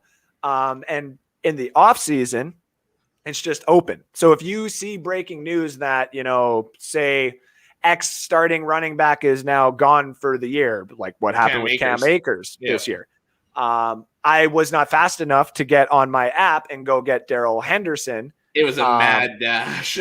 Yeah. A lot of people actually in our league, someone had him already, which was like, okay, cool. The other Dynasty league I was in, someone had him already as well. So everyone started going for Jake Funk and all the other guys. And those guys Xavier Jones. Exactly. All those guys were taken instantaneously. And I'm like, okay, that's kind of what I like as well, is that it's the advantage to the diehard fans, right? Someone say for like Johnny as well, he may not get there fast enough, but Johnny's the type of GM in a dynasty league that's going to sit there, analyze certain players that we would never actually think are going to be good. And then all of a sudden in a year or two, when they pop off and they're good and we want to trade for them and they're on Johnny's bench, there's no fucking way we're going to trade for them. Yeah. There's a few people that we have in those leagues. Our league, not necessarily. Everyone kind of has traded at least once, and everyone at least looks at the trades. But in the other league that we do, there's like 3 to 4 people that they won't trade until right before Dynasty opens because they throw all their starters on the bench so that nobody really knows the predictions that they have for their players. You'd actually have to go in and analyze it. So they make it hard for, the devil, which they always classify as me. Imagine that. Yeah. I'm the devil, I know. So, but yes, Johnny, what you got? Either way, I want to join the dynasty thing. But yeah, we got you. I really want you in that last league I just made because the trade league. I want you in it, man. Because all right, you just said that you worked the waiver wires pretty well, right? Yep. I also like to trade though. I just didn't want to admit that because I'm currently live and people will clip that and be like, "Shit, Andrew's one of those guys, isn't he?" Like, damn it. I want to see I want to see your ability without the trade factor involved. I want to see how well you actually studied the list when you draft. And I think I made it enjoyable enough that you will enjoy the league because I added some twists in there. Yeah, I still have to take a look at those. I like Harry. When I was talking to Harry or on his show the other day, he had Alex and Adam on. Shout out to them because they're in one of the other leagues too. Yeah. Harry was talking about some of the running backs on Chicago, and I started bringing up like Khalil Herbert, and he stopped everything. He's like, "How the fuck do you know who Khalil Herbert is? You are a Buccaneers fan, and he is an under." I'm like, buddy, I am a dynasty owner. I know players like Javion Hawkins going to Tennessee now. I'm like, well, now he's got no value. But people were like, who the fuck is Javion Hawkins, man? And Demetric Felton, Puka Williams. Lost most of his value when he got cut from Atlanta. I just saw Felton. He was looking really good, man. Yeah, and on a few leagues, he's a few people dropped him, and I'm like, guys, if Kareem Hunt or Chubb, like they go down, this guy's gonna get that extra 10 carries a game. So, and he is about the fantasy aspect of it because I can go with people who I'm prospecting. I see. That's why Dynasty. Yep, that's why Dynasty will be fun for you. Though, like when we start up this league, there is a bunch of things that we are all voting on first, and it's all going to be. I guess this is a democracy. If there's a tie, like what we do in our league, we have 3 commissioners. So we've kept one guy that's kind of taught me the ropes, just like I'm teaching Alex the ropes, and Alex has kind of taken it upon himself, and he's done a really good job. But we kept all 3 just in case there's ever been a tie in our group. Then it's like, okay, us 3 will vote on it. And then if it's a 2-1, perfect. Same thing with all the other groups too. Usually we have 3 commissioners, or if it's just me and stuff like that, like if you're just the one commissioner, you have to make the ultimate ruling. It's usually a pain in the ass when you piss everybody off. But when you have 3 commissioners, like one guy is just like a person who's usually what I call a vet. They're just around all the time, and they're like that extra vote when something like that has to happen. And everyone's usually okay with that. So we are going to be having that go on here soon. And it is open to anybody else in the chats as well. If you're open to being in a dynasty league after this season is done, because there is no time to do a dynasty league right now. Like there's a lot of homework that's going to go into the next season's rookies coming up, how these rookies have done. Getting people used to the draft takes forever. Yeah, and if we're doing a live one on that, it's a day where everybody can do it. Everybody's free, or at least free for like a good chunk of it, and we are going to go live for that event. We're going to if COVID would allow it, we would try to obviously get as many people for a live event to have it. We know that Johnny's not going to fly up to Canada, which would be dope though. I mean, you want to come up to Canada, Johnny? I love Canada, man, except for Quebec. The feeling's mutual. Oh, that's good. was this? Yeah, was that's the For the Yeah. safeties. Yeah. Yeah. Oh, okay. And then Joe Lombardi is the OC for the Chargers, and he is from the Saints. And what do we say about the Saints? I will say he was also the OC for the Lions at one point, I believe under Jim Caldwell, and that Yes, he offense was. was actually a lot of fun. Yes, It was just we didn't have a running back, and the Chargers definitely have a running back. So Yeah. Lombardi, if he's got a quarterback that likes to throw it down the field, he will launch the ball down the field. So Oh, yeah. And definitely he's got one. And he's got receivers that like the ball being launched down the fucking field too. Mike Yeah. Williams and Keenan Allen are not pushovers. It's No. literally, it's almost like having Chris Godwin and Mike Evans just in white jerseys. It's essentially the same thing. Just Mike Evans and Chris Godwin are better. There's a good question for you, David. Yeah. Andrew, I keep hearing that people don't want to keep the Buccaneers running backs on their fantasy team. So I brought this up in a show before. In my dynasty league that I have, say right now, I'll just talk dynasty and then we'll talk normal redraft here for a second. But in dynasty, Rojo's young, and even if he doesn't have an opportunity in Tampa, he'll get an opportunity somewhere else. I just want to stash him on my bench. Same with Fournette. He's also young, and he is eventually going to either take the reins for the Bucs or somebody else. So I don't mind that at all either. Giovanni Bernard is you just want him for the value of Brady being on the Bucs and him being on the Bucs. Once that is gone, you can try and trade him, but good luck. Now, if we're just talking redraft this year, if you're sitting there in a round and let's say you had in a 12-person league, say you had the 9th pick and you took a wide receiver because you can get Tyreek Hill first of all. And then all of a sudden you go into the second round and all those top tier running backs are gone. Now you have to go with, Calvin Ridley or a tight end of your choice, like Travis Kelce is still there. So let's just say Travis Kelce is there. And you go wide receiver and then Travis Kelce. You're going to be sitting there at the end of your draft, if you don't, like not including Buccaneer running backs, with somebody probably like a Raheem Mostert, and then you're probably taking the chance on a Michael Carter. You may end up getting a Carson or someone like that, maybe, but that's not necessarily how you want to build your team. Now, if you had this happen, the value on taking, say, both Rojo and Fournette in those later rounds, because you have that later pick, is value to you. So if you're drafting on Sleeper, if you're drafting on NFL Fantasy, if you're drafting on any of these platforms, some have Rojo a little bit higher and some have Fournette a little bit higher, vice versa. If you have a back-rounded pick where you can grab one of them and then right after that grab the other one without harming yourself and just literally stashing it on your bench, it's value to you. Yeah. Because they are the running back and running backs of what is going to be a top 5 offense this year. That's the reason why people still want Austin Eckler and all of the backups there. That's the reason why people want to have all of Cleveland's running backs, whether it is Chubb or Kareem Hunt. Now, Buccaneers are getting that hate because there is no number one starter and Rojo hasn't taken the reign, and then, Fournette didn't take the reign. But Leonard Fournette showed out a couple of games, and as long as you can get the matchups, you don't want to play the streaming game, like I said in my rant earlier. But if you have to play the streaming game and you have both of them, why the fuck not? It's basically like having a starting running back. You just have to take 2 bench spots to have one good starting running back. Well, and you just got to predict which one's going to go off.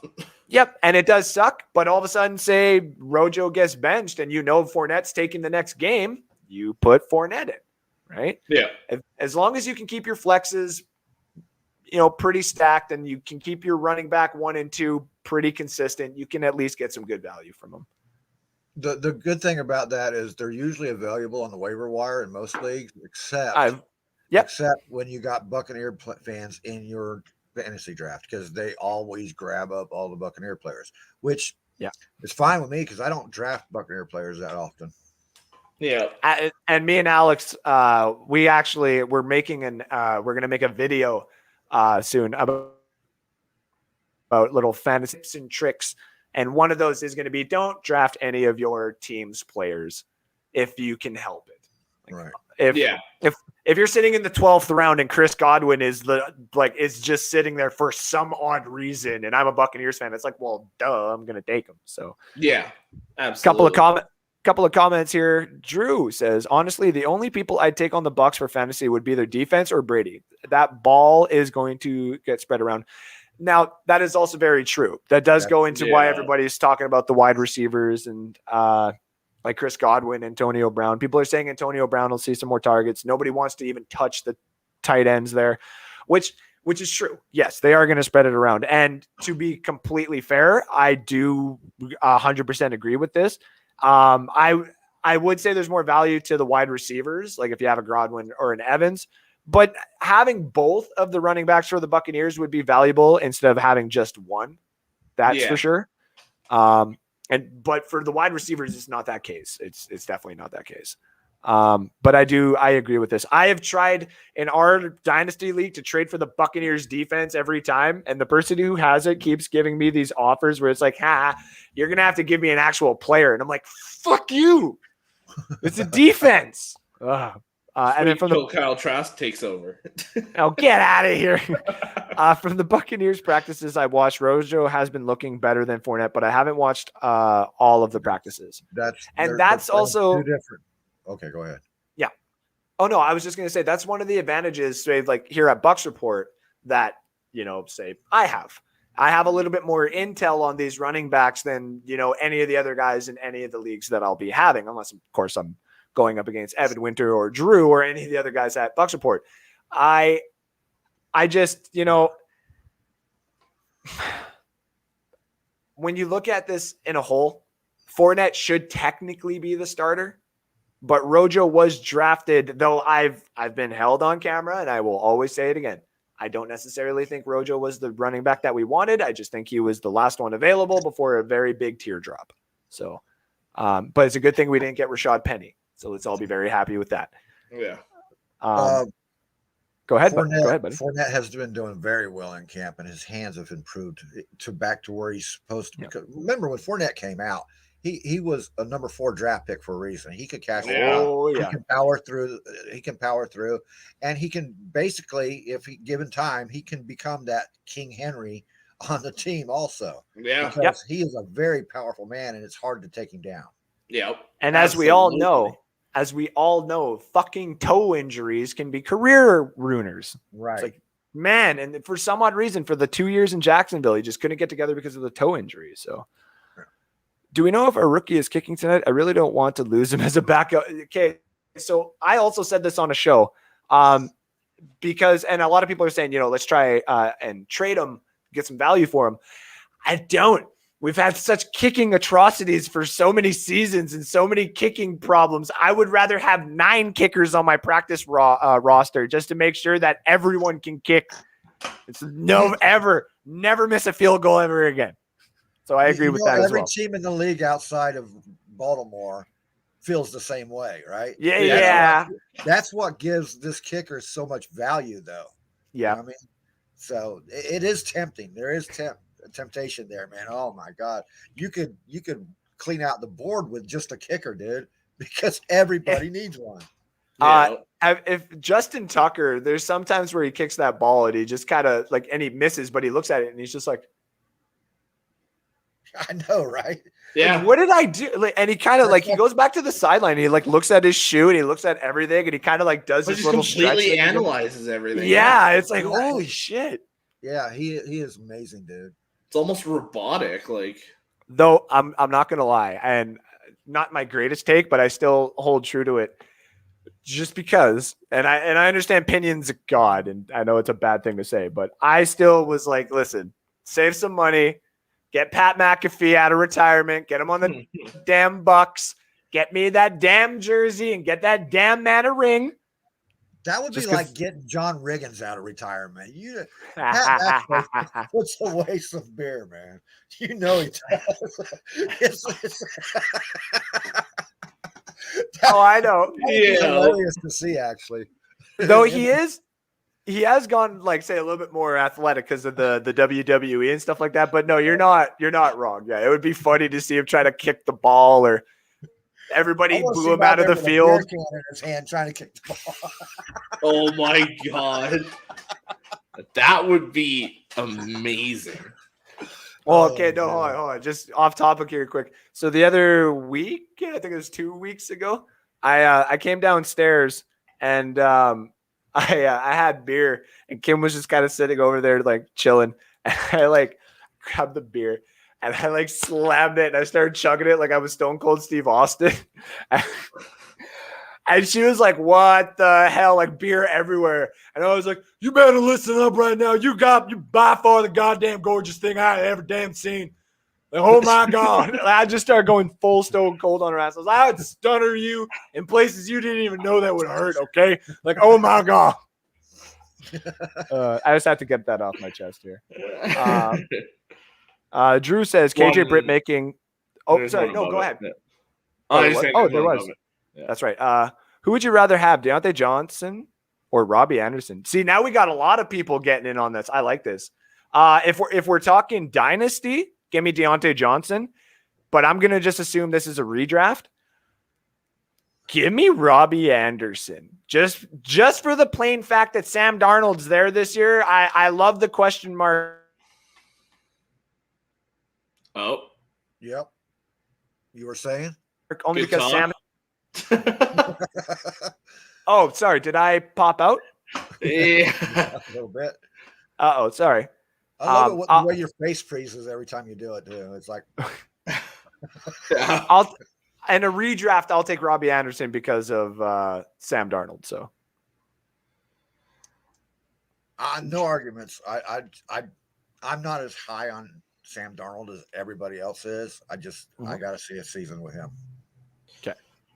To me, dynasty or redraft, I'm actually going to go Robbie Anderson because my whole thought process here is with Deontay, you've got Claypool and you've got Juju and you've got Ebron or Freiermuth, whoever they play at tight end. You got Najee.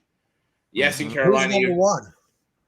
What's that? Right. Who's the number one receiver there, man? You don't know. Exactly. That's a problem. But to the point I'm actually getting to is your quarterback there is Big Ben, probably only for one more year. In this draft, I don't think they're going to be at the point to take a good quarterback. So you're relying on probably Rudolph or Haskins next year. No, Haskins over. I know the fans here really love Rudolph for some odd reason, and it should be Haskins. Absolutely, they hate Mike Tomlin and they love Rudolph. Figure it out. Makes no sense. I can't. But if Darnold doesn't work out in Carolina, you're probably going to be up near the top of the draft. Go get one of those young quarterbacks, and then pair Robbie with him. So to me, I like Robbie there better For dynasty. I see that. I don't see it for redraft. How does that work? For dynasty, just because of age, I would take Deontay Johnson because they could bring in a new quarterback in Pittsburgh and eventually like that he might be like, oh, I like this wide receiver better than what Chase does, right? So there is always that. There's the opportunity with Deontay, whereas with Robbie, it's kind of like you're going to get Sam Darnold. I thought he was taking Robbie. My bad. I got confused there. Oh no, it's okay. Actually, because he says. That's okay. He actually said PPR league, and I have Deontay, and someone wants to trade me Robbie for him. That would be listen. If they're offering you Robbie, and you can turn around and get Robbie and maybe one of their bench running backs, I would do it. Straight up, no. No, just because there's too much offsetting. But yes, it's like yes and no. But see, if you can get a bench running back like a James Robinson or maybe not James Robinson, sorry, but if you can get like a James Conner or something like that and him, I would do that. KJ Britt making the team after the game tonight. Litch killed this draft yet again, in my opinion. Man, did he ever. That's my specialty. I've got all the insight on that right there. Oh, yeah? Yeah, because Todd Bowles is fighting to get 5 inside linebackers on the team this year. And KJ Britt and Grant Stewart are at the top of the list. Oh, please. I want both of them on the team. I really do. Like, this might be a bad take for Buccaneer fans. I love Anthony Nelson, but I'm totally okay with having Anthony Nelson gone for KJ Britt and Stewart, just so they can develop into that system. Like we had Vita Vea and then rookies, essentially. You know what I mean? Like we're talking about inside linebackers now. No, I know. But what I'm saying is, if one of those guys were to go down and we had to go to the rookies, kind of like what has happened before on the defensive side, we'll just sign a veteran to come in and help. And I'm totally okay with that too. So if we got to lose Anthony Nelson, maybe bad take, and Buccaneer fans will be like, you don't know what he brings. And I've seen some tape and he is really, really good. But if we can't have everybody, like these guys, we're not even probably going to be able to keep Pat O'Connor. So yeah, because we're looking at if Todd Bowles gets his way, which he probably will. I mean, he's Todd Bowles, and Bruce Arians listens to what Todd says. Yeah. Okay. So there's 5 inside linebackers. They're talking about keeping 4 tight ends, which I could see. They did that last year. The wide receiver room might get thinned down. Yeah, that's true. To what? 6, 7? Yeah. Darden, Mickens would be like the last 2 that are kept. Right. So, yeah, it's going to be an interesting season, especially after these last cuts. For sure. Mm-hmm. I used to go to St. Joseph's Hospital on the flip floor waiting room with binoculars to watch the Buccaneers practice. My friend had a PICC line in straight to his heart, and he was getting medicine because he had MRSA. But this was a few years ago. But a perfect place to watch. Yeah, same with was it Iowa that has the children's hospital? The children's hospital, yeah, they do the wave. Cry every fucking time. The first time I saw that, I was at work when we worked together, and I bawled in the damn room. It was like, oh, I love football, man. Oh my god. To me, the one like that I will always remember is Purdue, Ohio State. Yeah. And they've got the kid in the wheelchair on the sideline. And like his one thing was to watch Purdue beat Ohio State, and they crushed them. Yeah, that's awesome. My thing is in Lakeland, high school football, I love the Dreadnoughts. And the hospital is right at Dreadnought Stadium. So I'd get to sit. And my wife, the same exact thing. She had a PICC line in her for MRSA. It was going to her heart. And I sat up there night after night, every Friday night, watching that. And Dreadnought Stadium it's a high school stadium, but it's more like a college stadium. I mean, it was like the high school stadiums there are ridiculous. So. Yeah, it's an amazing stadium, man. And I wish great watching that. You know how we can get stadiums like that up here, Alex? CFL XFL merger. You start by getting your kids into football and making it a must. Both of my kids are going to know how to kick a damn field goal. I have already stated that. I have that's actually right over there. I have the little field goal holder. So like I can actually bring them out and show them how to kick field goals. So Andrew, you sounded more like Stunning Steve Austin than Stone Cold Steve Austin. Who is your top 5 picks in order this year in fantasy? So if we're talking just PPR, like number 1 through 5, CMC, I'm just throwing 5 out there. Or I guess in order you said too. Me personally, give me Dalvin Cook and then CMC, Jonathan Taylor, Alvin Kamara. That's what I would do. What about you, Alex? Who was number 4 for you? You cut out again. Oh, it's Kamara and then Henry. Okay. For me, we're just doing a redraft, right? Yeah. I still got to take the potential on CMC at 1. Kamara 2. I will go Cook 3. Jonathan Taylor 4. And give me Nick Chubb at number 5. Yeah, I know you're really high on Nick Chubb there. So, and also before I got 5. I was going to say right before we get to Johnny's 5, just to let everybody know, if you want to see our full rankings, position by position, you can go to northsportsdynasty.com. All the rankings are up there. We are updating it on Sunday night into Monday.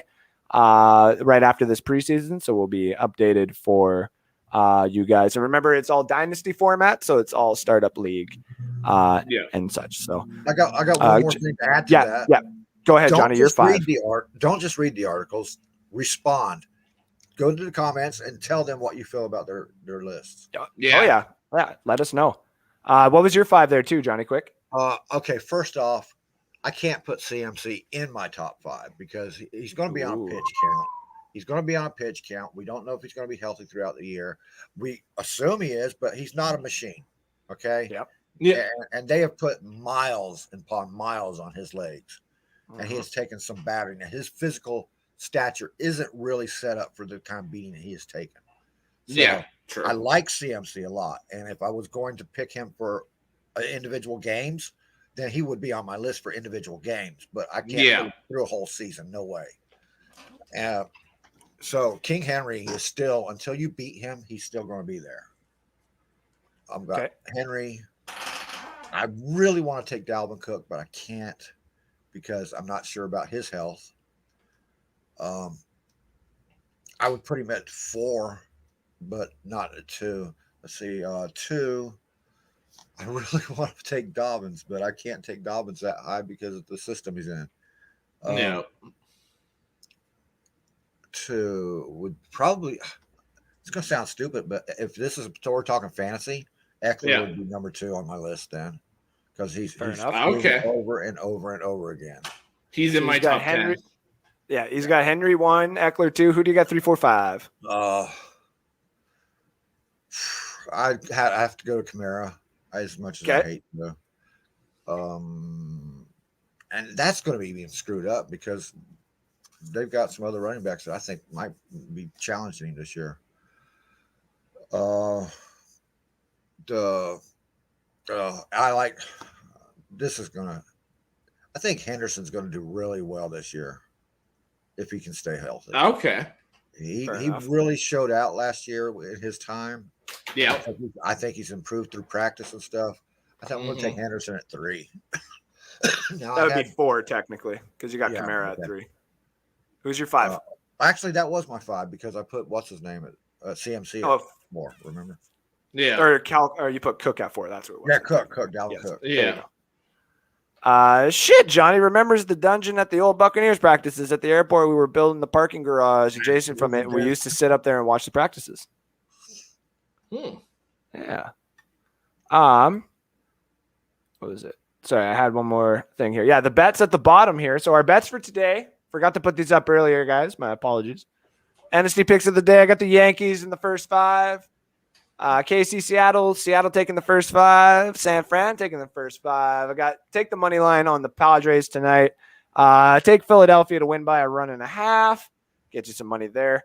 Canadian football, Calgary and Winnipeg play. Take over 44 points on that one. With BC and Ottawa playing, make sure you take Ottawa to be within that 4.5. My college pick of the night is Southern Utah versus San Jose State. I think it's going to be over 57 points. And your Daytona picks for today, Tyler Reddick for a top 10. Winning car number between 10 and 19 at plus 200. Ooh, give me that. And a win for Austin Dillon because he needs to get in. That, if you put as a bet at plus 1,400, would be a nice payout too. So those are my picks for the day. NASCAR picks are doing really, really good. I haven't actually had a chance to get the full record on it, but I know that we have called 9 out of, I believe, now the 26 to 25 races winners this year. Now that Bodog has officially gotten top 10s in there, I can officially start robbing them of that money as well. So that's always fun. So yeah, you guys. Yeah. If once you're done with your picks and stuff, dude. I was just gonna say with the picks, the only one that I want to hear your thought process on because I question it a little bit is the over 44.5 or over 44 for Calgary Winnipeg. Yep. Because Calgary's still without Bo Levi Mitchell. Yep. So last week I took how many of those 44 is Winnipeg score? Yeah, right. Last week I had, I believe it was Toronto and Winnipeg under. Sorry, under. I took it Right. as the under because of the way that the trend was. So when I looked at this trend, it also suggested to go the under. So I said, well, I did state about that rule with CFL. It never actually adds up the way you want it to. So I did take the over on this one because I do think it might actually be like a 30-20 final. So Okay. last comment that came in here last year, especially earlier in the season, the Bucs defense took a while to get going each week. Do you see them starting slow against Dallas, or do you think they will come out firing on all cylinders right away? So actually, this is a comment, a good question, because with regards to Harry Berg, me and him have had a difference of agreements, I guess you would say, on the spread line for the Buccaneers game. When they first came out at the beginning of the year, it was +6 for Dallas, and now it has moved to like +7, +7.5. I said that this game could probably be a shootout if it was a healthy Dak and a healthy Bucs, because I do agree that our defense will need another week, maybe 2, just to actually get into the full rhythm of things and start cracking the heads and get these veteran guys realizing like you're going for another Super Bowl here, right? So personally, I do think it's going to take him 3 weeks to get to that elite caliberness that we've seen, and that it'll start coming into play probably against New England. But yeah, I would state that. Like me and you think alike there, Drew. I like you a lot already. I have you're a favorite fan. take on that, man. How dare you? Last year you took a team that was put together on the run with no offseason, no practice. Through the year, they got better. Then they fell off a little bit when Vita Vea went out, which was crucial because you're putting everything on the secondary when you're not getting pressures. And if you could go look back in the stats and see where the pressures dropped off, was when Vita Vea went out. Okay. Take that and add that this is a fully healthy Buccaneer team with fully healthy offseason and have a whole season under their belts now. I do not believe there's going to be a big fall off at the beginning of the year. I think Dallas is going to be in trouble. And I think they're going to come out firing on all pistons. Dallas's defense, like I and props to Harry. Like, you guys got to check out Harry on Wednesdays for the over and under. Great bets. The guy is, still, I think it was like 18-4 for baseball picks for a while in there. Like, the guy was on a roll. It's something insane. Yeah. So if you want to make some money, you should check out on Wednesdays. I do my picks here as well. Before I actually met Harry, me and Harry have actually been talking about certain picks, and he's like, "Hey, did you try this one?" And I've also thrown some CFL picks towards him as well.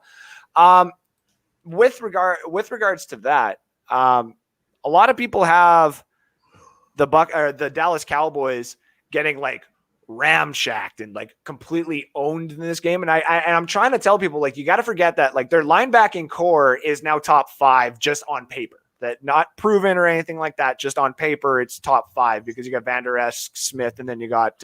It doesn't sound like Jalen Smith's staying. Sounds I like know they're trying to move him here. I don't care what they got on paper because that team has been. Remember the dream team of the Eagles? Yep. They couldn't lose. There's no way they could lose. And 91 to 93. Dallas has done that for 10 years. Yep. Now, the other side of it, though, is they have Dan Quinn. Like, Dan Quinn is in the category, not before. I'm going to say the category of a name here, and we're going to say before he just won the Super Bowl.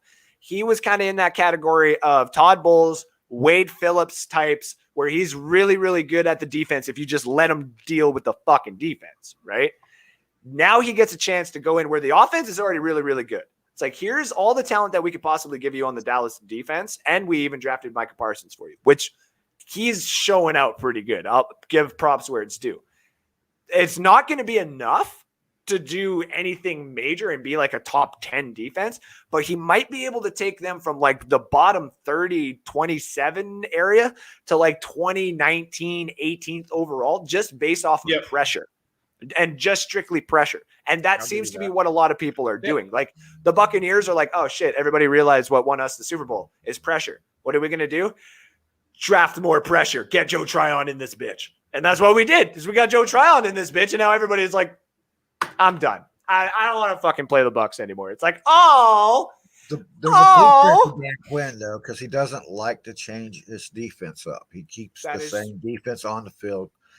He doesn't change much. He might move a cornerback from one side to the other, but that's about the extent of his adjustments. Yeah. And it worked in Seattle because nobody figured that out yet, but they did figure that out. They know what's coming, and you can game plan for his defense. People have done that to Todd Bowles too, and that's the one thing that I've been getting a little worried about this year is just like what people are going to start studying for Todd Bowles. But the one thing that Todd Bowles has actually not really had is like respectively is depth on his defense. He's got really good. Todd Bowles adjust 3 times in one game. Come on, man. Yeah. Todd Bowles is an adjustment king there. Yep. And now that he has, like, he could be like, oh, okay, this guy's a little bit tired. Pull him out for a little bit and then flop. You know what I mean? Bring this guy in. That's another really good thing. He's got depth. The depth. Oh, Yeah. Like, he didn't have that type of depth on the Jets. Like, once Revis and all those other guys were out for a breath or whatever, it was like fucking 26, 27-yard gains almost every single time. So, Todd Bowles had the Jets, too. Revis was on his downslide. Yeah, and then all of a sudden, like, we had him for a year, and everybody was like, Revis is going to save our lives. And I'm like, and you're going to use it completely wrong in a zone system. I know. Yeah. I was like, Yeah. he's trying to nicely tell. Well, that was Shiano, wasn't it? Yeah, it was. And that freaked me out because Shiano was known for his defense and his adjustments. Yeah. And I was like, this has got to be a fan thing. This has got to be, okay, we got to get a superstar name in here. That's all I can see that was drafted for. Yeah, I agree. Shiano's defense was, besides now, was one of the best defenses we've had in the last 20 years. Yep. Though I don't care what anybody says. When the quarterback's taking a knee and you're still going after the ball, that's like the one thing that I actually did not mind from a coach, because I've always hated the taking of a knee part. My thing is that's one of the advantages of, say, the CFL is you can't take a knee in the CFL, right? Until there's literally only 30 seconds left on the clock. So dude, I got so burnt up by that comment when he did it. Everybody was all over me. I said, what is your problem? Who quits? Yeah. Play the game, man. What, because it was new and because the Buccaneers were on the news, maybe not for the best of thing ever, but it was better than being on the news and the Buccaneers have been annihilated by the insert team here, 49-7. It's like, okay. Shiano was telling his team, don't freaking quit. I don't give a shit, man. Because we have 100% quit all the time. 110%. I fucking hated watching the way that I play. Though, like, and the thing is, prop to Rick too. I like when I say all the things that I've ever said that have definitely not ever been true. Like, I still hold, like, I'll admit to them. You know what I mean? And Rick is really starting to like that. He's like, yeah, I'm gonna start doing that too.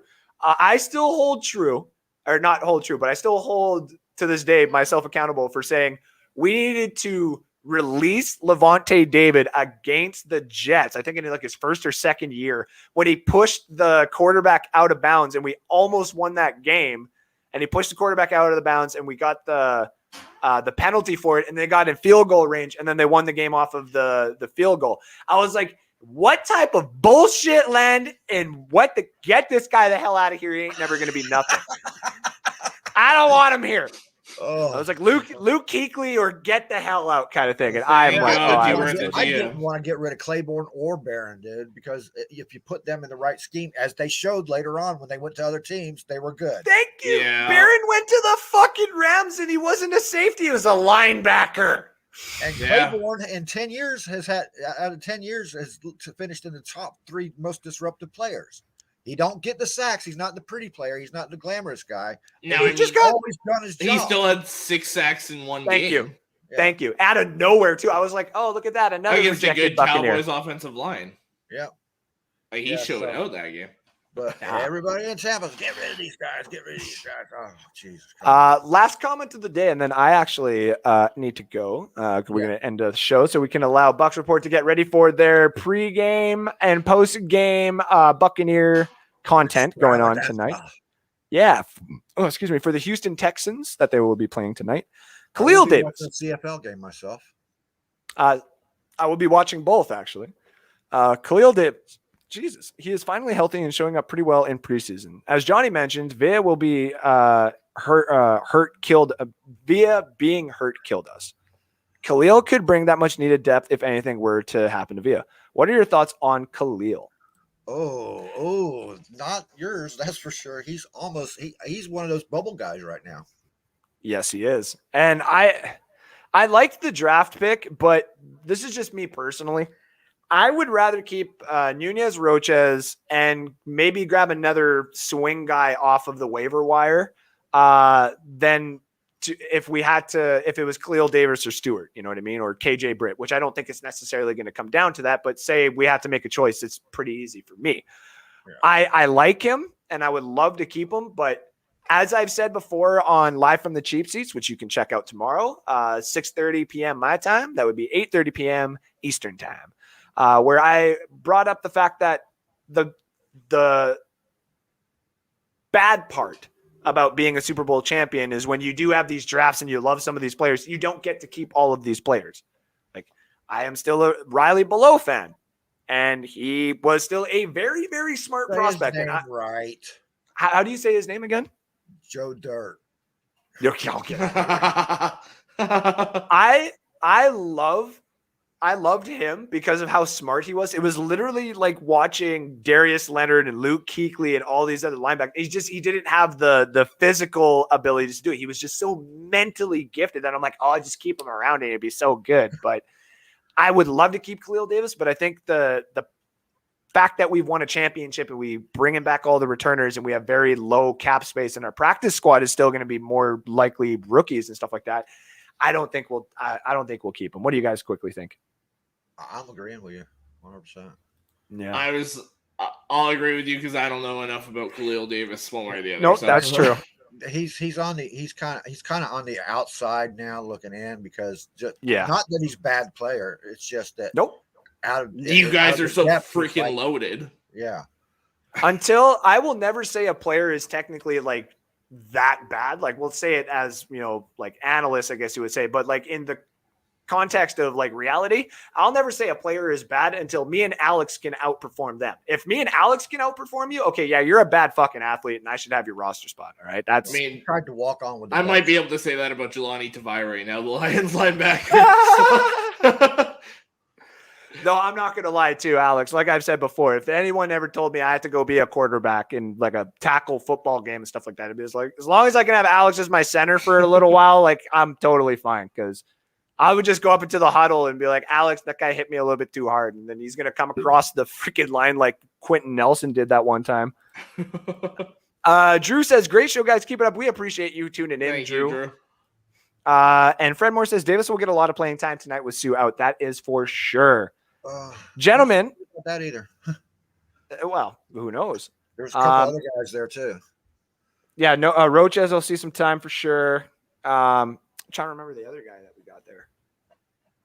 But anyways, I'll have to figure that out. I'll get ready for the show on Sunday, which I'll give you guys my take on Live from the Cheap Seats on Sunday. So, Johnny, as always, thank you for tuning in and being on the show with us. Go and let everybody know where they can find you. Damn it, did it again. I gotta learn this. I gotta get this down, man. Johnny Dean, the NFL show, Thursday nights, 9:30 p.m. Eastern time. I think it's 7 your time. 7:30? Yeah, take 2 hours off. Yeah. I don't like to take anything off. Unlike Andrew. All right, guys. Later on. Your 9 kids say otherwise, but okay.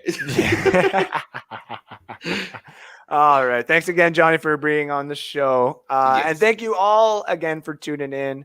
What's this episode 4? I feel as though I screwed up. But no, this is episode 4 of season 4. Yeah. Okay, sweet. Episode 4 of season 4. Basically, episode 5 will be kicking off the last say of our mock drafts and everything like that. And then we will be live on Tuesdays. We will give you more information right after the first weekend of football games is done, and we will start giving you guys fantasy updates. We will have some guests that will come on and give their takes on the fantasy world as well, just as well as we will be having guests on the show here pretty damn soon. We just wanted to make sure that we got everything up and running first before we even tried to start getting more guests on. But we appreciate StreamYard for allowing this platform to do so much. So, Alex, where can they find you again? So like Johnny did, I'll try and get it right. There we go. I I had to think about that for a second. Yeah, you can find me at LooseMore65 on Twitter. You can find me here on North Sports Dynasty, the North Sports Dynasty Twitter handle at NSports Dynasty. And as Johnny said, the NFL show with me and Johnny, or the NFL edition of Bucs Report, where we just talk. Well, we try to talk all things football. It has a tendency to go off the rails, and but it's a really good time. Yeah. We talk about my balls on your show a lot. Your balls got like 4,000 views, or like 3,000 views this week combined. It's true, and like 4 hours of screen time. It was weird. Yeah. So, Rich says Deuce is up. We appreciate all the fans in the comments today. We got a lot of comments, a lot of likes, a lot of shares. You are all absolutely fantastic. We appreciate every single one of you for tuning in. You can also find us at LooseMore65, like you said, on Twitter. Me at Andrew_Faubert. Like and share North Sports Dynasty on all platforms. We put our picks out on the North Sports Dynasty Twitter page, and then we have our own Twitter pages, of course. We're going to start putting the picks up on the website. We're going to start putting the picks up on the page, and we're just going to start getting everything going for you guys. We're getting deep into the fantasy world this year. Thank you all for tuning in. It's been a pleasure. I'm going to go ice up my nuts. Alex is that way. Is going to go do something probably, and his dad's going to yell at him. No, I'm just kidding. Love you, Jason. Love all of our fans.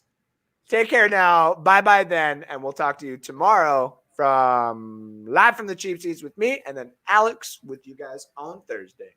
Love you all. Take care now. Bye-bye then. Ciao.